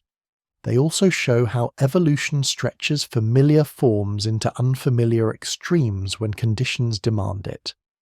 A body plan that works on land under rocks can, given enough time and the right pressures, become something that patrols the ocean floor in darkness. The giant isopod is not a mistake or an exaggeration. It is a scaled solution. In a world where food arrives rarely, danger is constant, and light never comes, growing large is not excess. It is insurance. And so the giant isopod moves slowly across the seafloor, armoured, patient, and enduring, carrying a familiar shape into an unfamiliar depth, and proving that sometimes survival simply means becoming big enough to wait. The vampire squid suffers from an unfortunate name. It is not a vampire, and it is not really a squid. It does not drink blood, does not hunt aggressively, and does not behave like the fast, muscular squids people usually imagine. Instead, it lives quietly in one of the most extreme environments in the ocean, surviving by doing almost the opposite of what most deep-sea animals do. The vampire squid is its own thing. It lives in the deep ocean, typically at depths between 600 and 900 meters, within regions known as oxygen minimum zones. These are areas where oxygen levels are so low that many animals cannot survive for long. For most creatures, this zone is a barrier. For the vampire squid, it is home. Its body reflects this unusual choice. The vampire squid is small, soft-bodied, and slow-moving. It has large eyes relative to its size, adapted to collect as much faint light as possible. Its coloration is dark red to black, a clever form of camouflage in deep water where red light does not penetrate. To predators, red appears invisible. Despite the name, the vampire squid does not chase prey. It does not need to. Instead of hunting living animals, the vampire squid feeds on what marine biologists call marine snow. This is a constant drizzle of organic debris sinking from above, made up of dead plankton, fecal pellets, shed shells, and other fragments of life. It is not glamorous food, but it is reliable. The vampire squid drifts with its arms extended, collecting this material using sticky filaments and webbing between its limbs. Mucus helps trap particles, which are then rolled into small food packages and consumed. This feeding strategy is slow, but extremely efficient. Marine snow is abundant in oxygen minimum zones because fewer animals are there to compete for it. While predators avoid these regions due to low oxygen, the vampire squid thrives by taking advantage of what others ignore. Its metabolism makes this possible. The vampire squid has one of the lowest metabolic rates ever measured in a cephalopod. It uses very little energy, moves infrequently, and can tolerate oxygen levels that would suffocate most animals. Its blood binds oxygen extremely efficiently, allowing it to extract what little is available from the surrounding water. This is not an animal built for speed or power, it is built for endurance. The vampire squid's arms are another source of confusion. It has 8 arms connected by a web of skin, giving it a cloak-like appearance. When threatened, it can wrap this cloak around its body in a defensive posture, exposing spines and dark surfaces while hiding vulnerable parts. This display looks dramatic, but it is largely a bluff. The vampire squid is not heavily armed. It relies on avoiding attention rather than fighting. Its movements are slow and deliberate, minimizing disturbances in the water that might attract predators. If that fails, it has one more trick. The vampire squid can release clouds of bioluminescent mucus from the tips of its arms. These glowing particles stick together and linger in the water, confusing predators and drawing attention away from the animal itself. Unlike ink used by other cephalopods, this mucus does not create a dark cloud. It creates light. In the deep sea, light can be more distracting than darkness. The name vampire squid comes partly from its dark coloration and webbed arms, which resemble a cloak. It also comes from small spines along its arms that look like teeth. These spines are not used for feeding or combat. They are simply part of its defensive display. There's no blood drinking, no aggression, no lurking attacks. What makes the vampire squid especially fascinating is its evolutionary position. It is not closely related to modern squids or octopuses. Instead, it belongs to an ancient lineage that split off early in cephalopod evolution. In many ways, it represents a surviving branch of a much older experiment. That experiment was not about speed, intelligence, or dominance. It was about persistence. The vampire squid occupies a niche that few animals can tolerate. Low oxygen, low energy, low competition. By slowing everything down and feeding on what drifts past, it avoids the constant arms race that defines much of ocean life. It does not need sharp beaks or powerful tentacles. It does not need to chase or ambush. It simply needs to exist efficiently in a place others cannot. There is a tendency to describe animals like the vampire squid as strange leftovers, as if they fail to keep up with more successful relatives. This interpretation misses the point. The vampire squid is not behind. It is elsewhere. Its strategy would not work in shallow, well-oxygenated waters filled with fast predators. It would be outcompeted instantly. But in the oxygen minimum zone, it faces little pressure to change. That stability allows its unusual traits to persist. Even its slow movement becomes an advantage. Sudden motion would waste energy and draw attention. Stillness keeps it alive. The vampire squid shows that evolution does not always reward complexity or aggression. Sometimes it rewards restraint. By feeding on marine snow, it recycles nutrients that would otherwise sink unused. By occupying oxygen-poor zones, it expands the range of environments where life can function. It plays a quiet but important role in deep ocean ecosystems. There is nothing theatrical about how the vampire squid lives. It drifts, it collects, it conserves. In a deep sea where survival often depends on speed or strength, the vampire squid chose patience instead. It is neither squid nor vampire. It is not a hunter, not a terror, not a relic waiting to vanish. It is a carefully tuned solution to a difficult problem. And in the low oxygen darkness where most animals struggle, the vampire squid continues to float, gather falling fragments of life, and prove that sometimes the strangest strategy is simply to slow down enough for the world to come to you. The Portuguese man-o'-war looks like a single drifting creature. A translucent blue float catches the sunlight. Long, trailing tentacles hang beneath the surface. It moves with the wind, riding waves across warm oceans, seemingly simple and self-contained. But that impression is wrong. The Portuguese man-o'-war is not one animal in the usual sense. It is a colony, a living alliance of many individual organisms fused together so completely that they function as one, and none of them could survive alone. Each Portuguese man-o'-war begins life as a tiny larva. Through development, that larva does not grow into a single body. Instead, it buds repeatedly, producing genetically identical individuals called zooids. Each zooid specializes in one task, and once assigned, it never changes roles.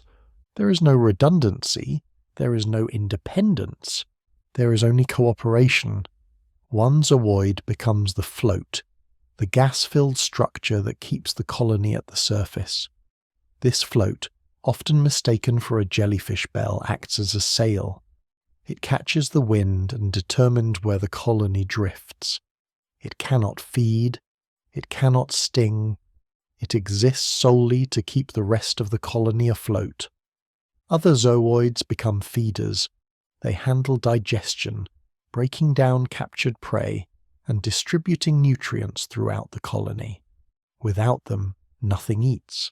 Then there are the hunters. The long tentacles trailing beneath the float are made up of zooids specialized for capturing prey. These tentacles can extend for tens of meters, armed with microscopic stinging cells that inject venom on contact. Fish, crustaceans, and other small animals that brush against them are paralyzed almost instantly. Once prey is immobilized, it is hauled upward to the feeding zooids, which begin digestion. Nutrients are shared through a common internal network, sustaining every part of the colony. There are also reproductive zooids, responsible only for producing the next generation. They never hunt, they never feed, they exist to continue the lineage. Together these zooids form something that behaves like an animal, even though no single part qualifies as one on its own. The Portuguese man-o'-war cannot swim. It cannot steer precisely. It drifts where wind and currents take it. This might sound like a disadvantage, but it is part of the strategy. By drifting, the colony covers vast distances without spending energy. It encounters new feeding grounds continuously. The ocean does the work. Its sail can even be oriented slightly left or right, creating different drift patterns.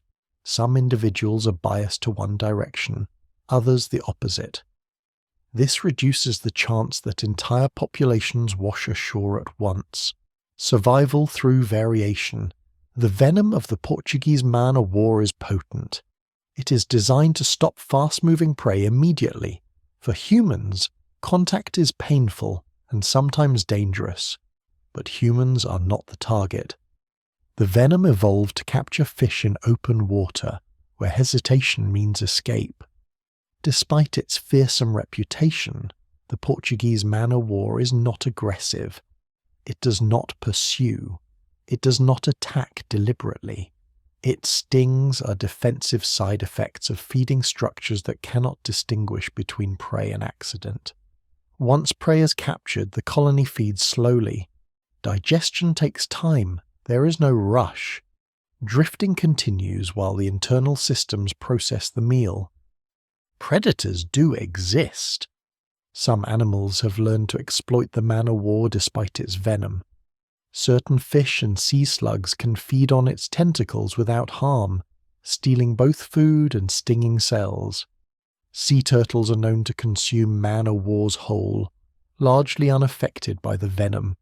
Even here, the colony persists through numbers rather than defence. The Portuguese man-o'-war's life cycle is tied closely to ocean conditions. Warm waters, steady winds, and surface productivity all shape where it thrives. When conditions align, populations bloom. When they shift, colonies disappear from view, drifting elsewhere rather than dying off entirely. This mobility makes them difficult to track and easy to misunderstand.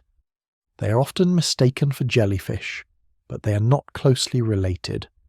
Jellyfish are single organisms with multiple tissues performing all functions. The Portuguese man-o'-war distributes those functions across separate individuals. It is not a single body with many organs, it is many bodies behaving as one. This raises a deeper question about what an animal actually is. The Portuguese man-o'-war has no brain, no central control, no leader.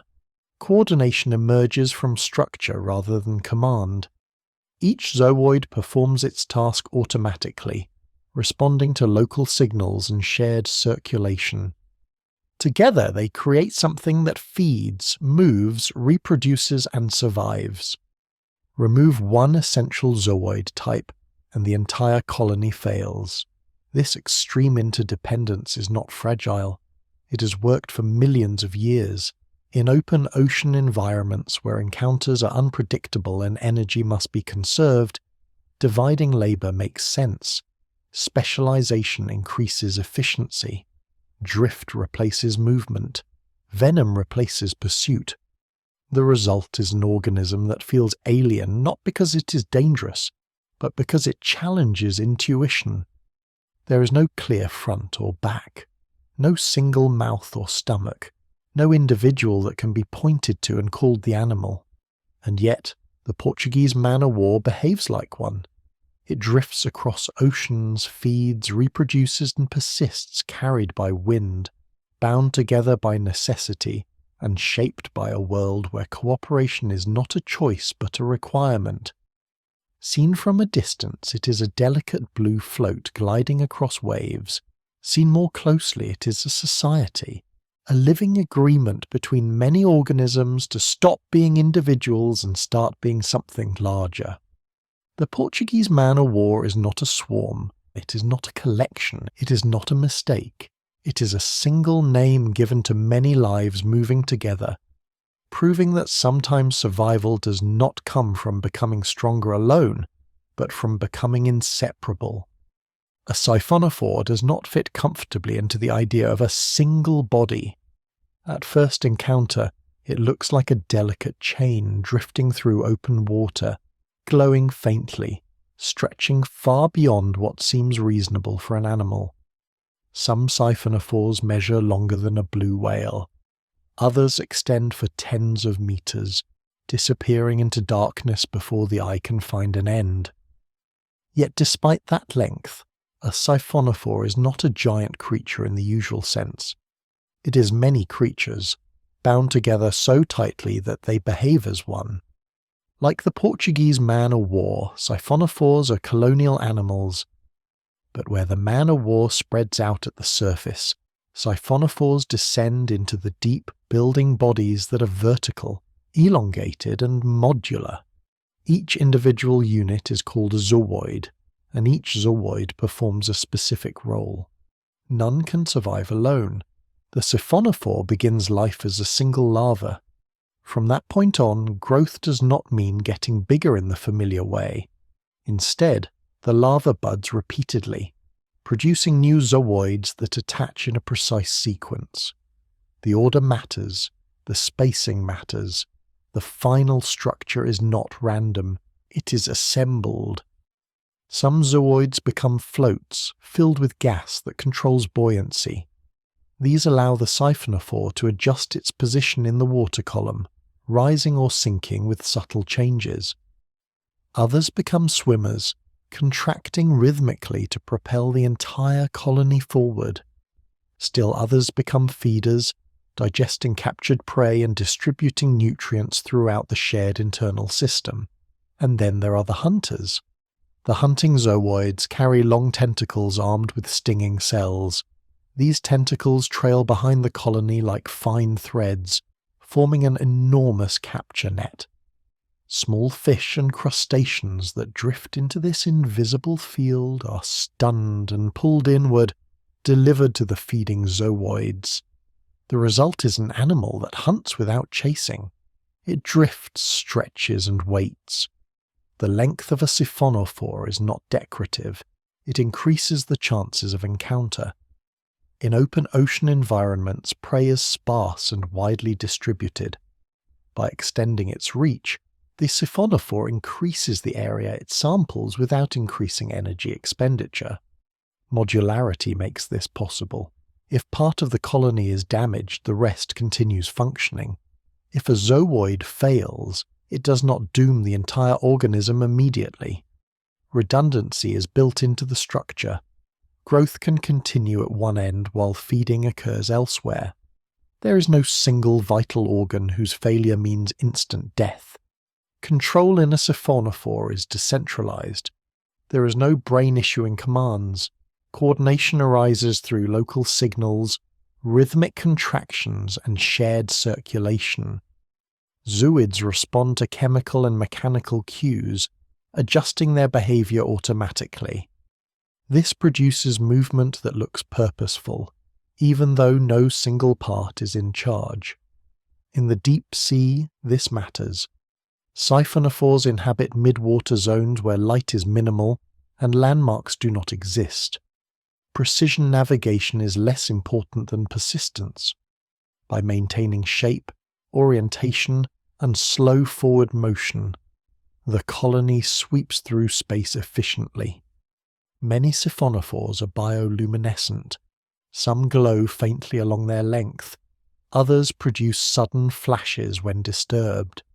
These lights may help confuse predators, startle attackers, or attract prey toward the tentacles. Light becomes another distributed tool, not centralized in one organ, but repeated across many units. The appearance of a siphonophore can be mesmerizing.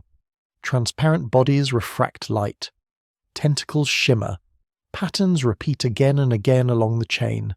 It feels more like a structure than a creature. And yet it feeds, grows, and reproduces. Reproduction in siphonophores adds another layer of complexity. Some zooids specialize solely in producing reproductive cells. When the time comes, these zooids release eggs or sperm into the water. The colony itself does not split or give birth. It delegates reproduction to specific members. The next generation begins again as a single organism, which then builds itself into a colony. This raises an unsettling question. Where does the animal actually exist? Is it the entire chain? Is it the individual zooids? Is it the pattern that holds them together? Biologically, the answer is the whole. Evolution treats the siphonophore as one unit.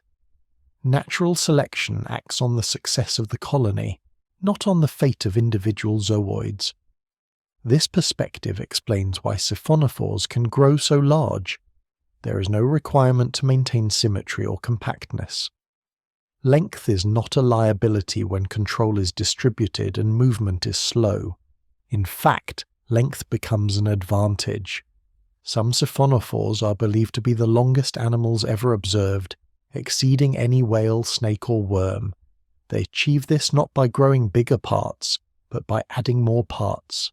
The design scales. That scalability is what makes siphonophores such powerful examples of modular life. Instead of building complexity by refining organs, they build it by repeating them. Each zooid is relatively simple. Together they form something vast. This approach has endured for millions of years. Siphonophores have existed since ancient oceans, refining their colonial strategies while many solitary lineages vanished. Their success lies not in speed or strength, but in architecture. They turn the ocean itself into a feeding space. There was also something quietly humbling about encountering a siphonophore.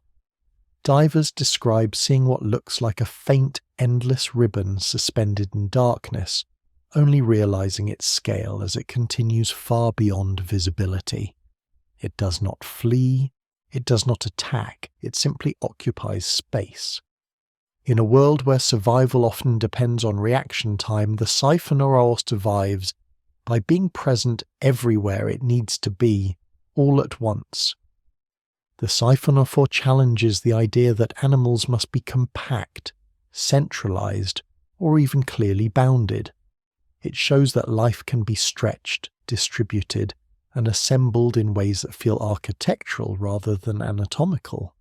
It is not a swarm. It is not a colony pretending to be an individual. It is a single evolutionary solution built from many repeating lives, drifting through dark water, extending tentacles into empty space. The siphonophore continues to grow by addition rather than transformation, proving that sometimes the strangest animals are not defined by what they look like, but by how they are put together. In the open ocean, where boundaries blur and scale loses meaning, the siphonophore does not ask how big an animal should be. It simply keeps adding itself until the answer is long enough. Some siphonophores do not just drift, they stretch.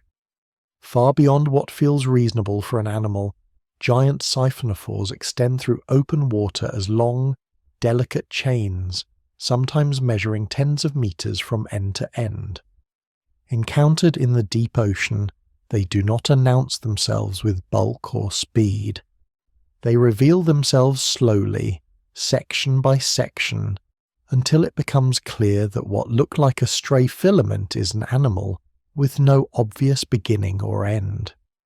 These giant siphonophores are not abstractions or theoretical constructs. They are living animals, moving, feeding, and responding to their surroundings in real time. Their size is not an accident. It is the direct result of how they are built. A giant siphonophore begins life as a single individual.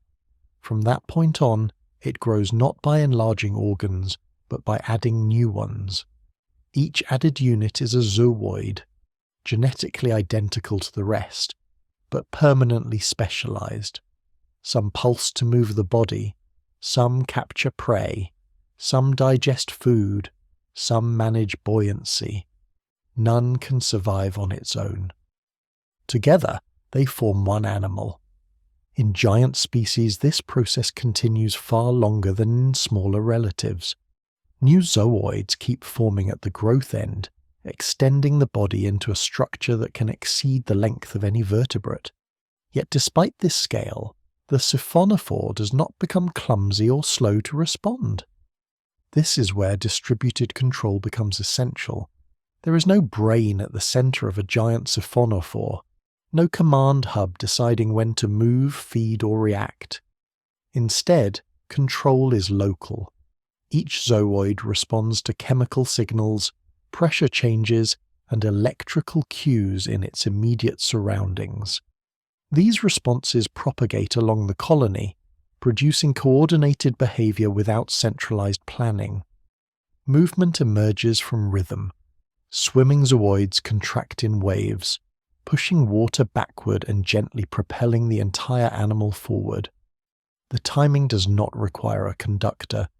It arises from feedback between neighboring units. If one section encounters resistance, nearby sections adjust automatically. This allows the siphonophore to remain coherent even as it stretches across currents with different speeds and directions. Feeding works the same way. The hunting zooids carry tentacles that trail behind the animal, forming an enormous capture field. When prey contacts a tentacle, stinging cells fire locally.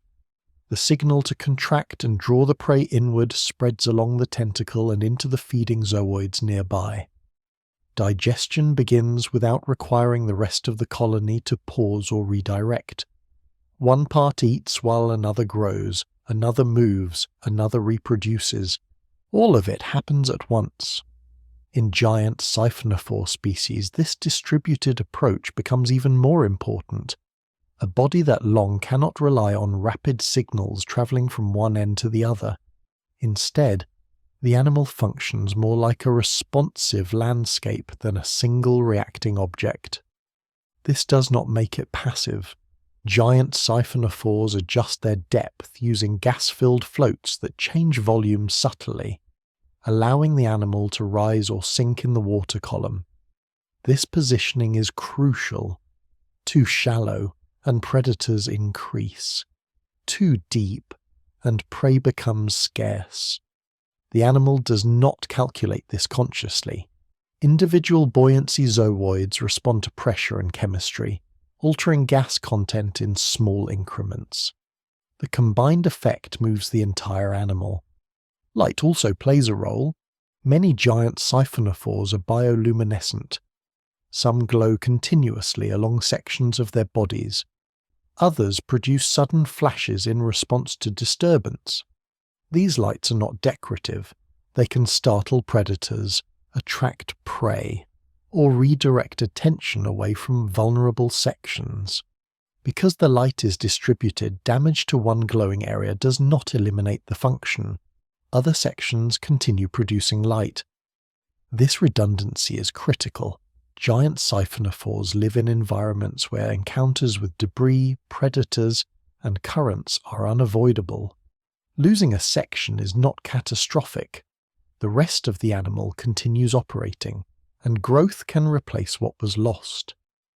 This ability to absorb damage without total failure is one of the reasons such animals can afford to be long. Predators face a dilemma. Attacking a giant siphonophore rarely delivers a decisive outcome.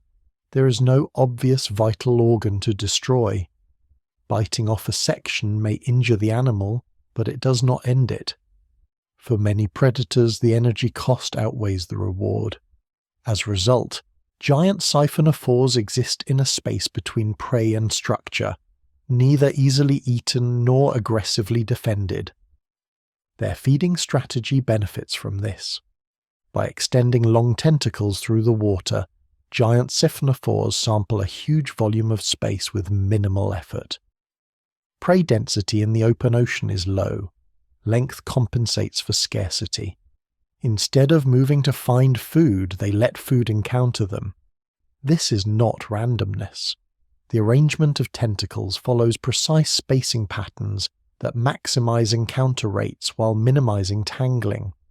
Zooids form in specific sequences that preserve function as length increases. Growth without chaos, reproduction adds another layer. In many giant siphonophores, specific zooids are dedicated solely to producing eggs or sperm. When the time is right, these zooids release reproductive cells into the water. The animal itself does not divide or fragment to reproduce. It delegates reproduction while maintaining structural integrity. The offspring begin as single organisms, not colonies. Only later do they assemble themselves into chains. This preserves control over growth and organization. What makes giant siphonophores especially unsettling is that they blur boundaries people rely on. They're not modular machines. They're not swarms. They're not cooperative groups with independent members. They are single animals whose bodies are built from repeating lives. Evolution treats them as one unit. Selection favors arrangements that improve feeding, movement, and survival at the level of the whole. Individual zooids do not compete. They do not defect. They cannot leave. Their fate is shared completely. This shared fate allows complexity to scale in unusual ways. Instead of increasing brain size or muscle mass, siphonophores increase length, redundancy, and reach. Control emerges from structure rather than cognition. It is a different solution to being large. On land, large animals must coordinate limbs precisely to avoid collapse. In water, buoyancy removes that constraint. Distributed bodies can exist without skeletal support. Motion does not require symmetry. Giant siphonophores exploit this fully. They turn the ocean into a three-dimensional feeding field, occupying space rather than traversing it.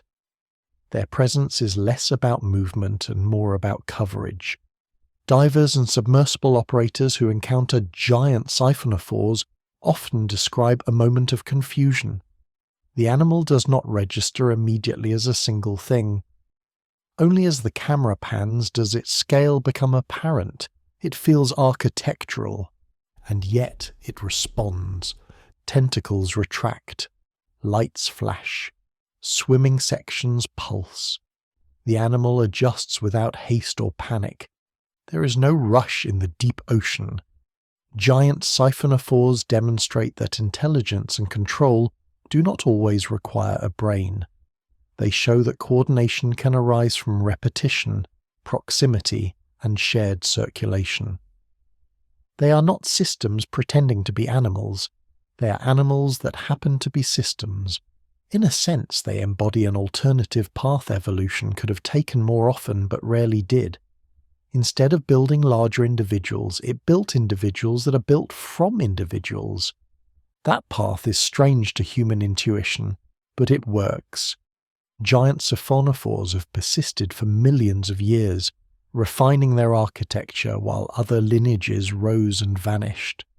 Their success is quiet, stretched across dark water, measured not in speed or strength, but in reach and endurance. They do not conquer space, they inhabit it. And in the vast sparse ocean, that difference is everything. Across oceans, forests, rivers, and deep time itself, these animals all arrive at the same quiet conclusion. There is no single way to be strange.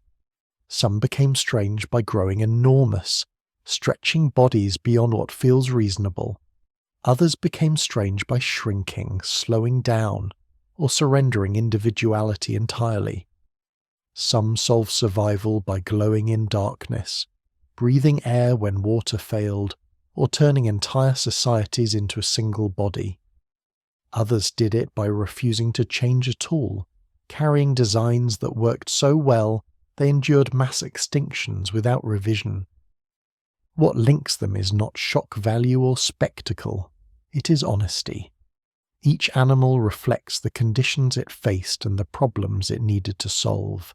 Scarcity shaped patience, darkness shaped light, isolation shaped cooperation, instability shaped endurance. None of these creatures are accidents or curiosities, they are outcomes. Together they show that evolution is not a ladder toward refinement or familiarity. It is a branching landscape filled with solutions that make sense only where they exist. What feels alien or unsettling from the outside often turns out to be precise, efficient, and deeply grounded in reality. Strangeness in nature is usually just adaptation viewed from the wrong place, and when you step back far enough, these animals stop feeling bizarre and start feeling inevitable. They are reminders that life does not aim to comfort intuition, it aims to persist. In doing so, it produces forms that stretch imagination, challenge definitions, and quietly expand what it means to be an animal at all.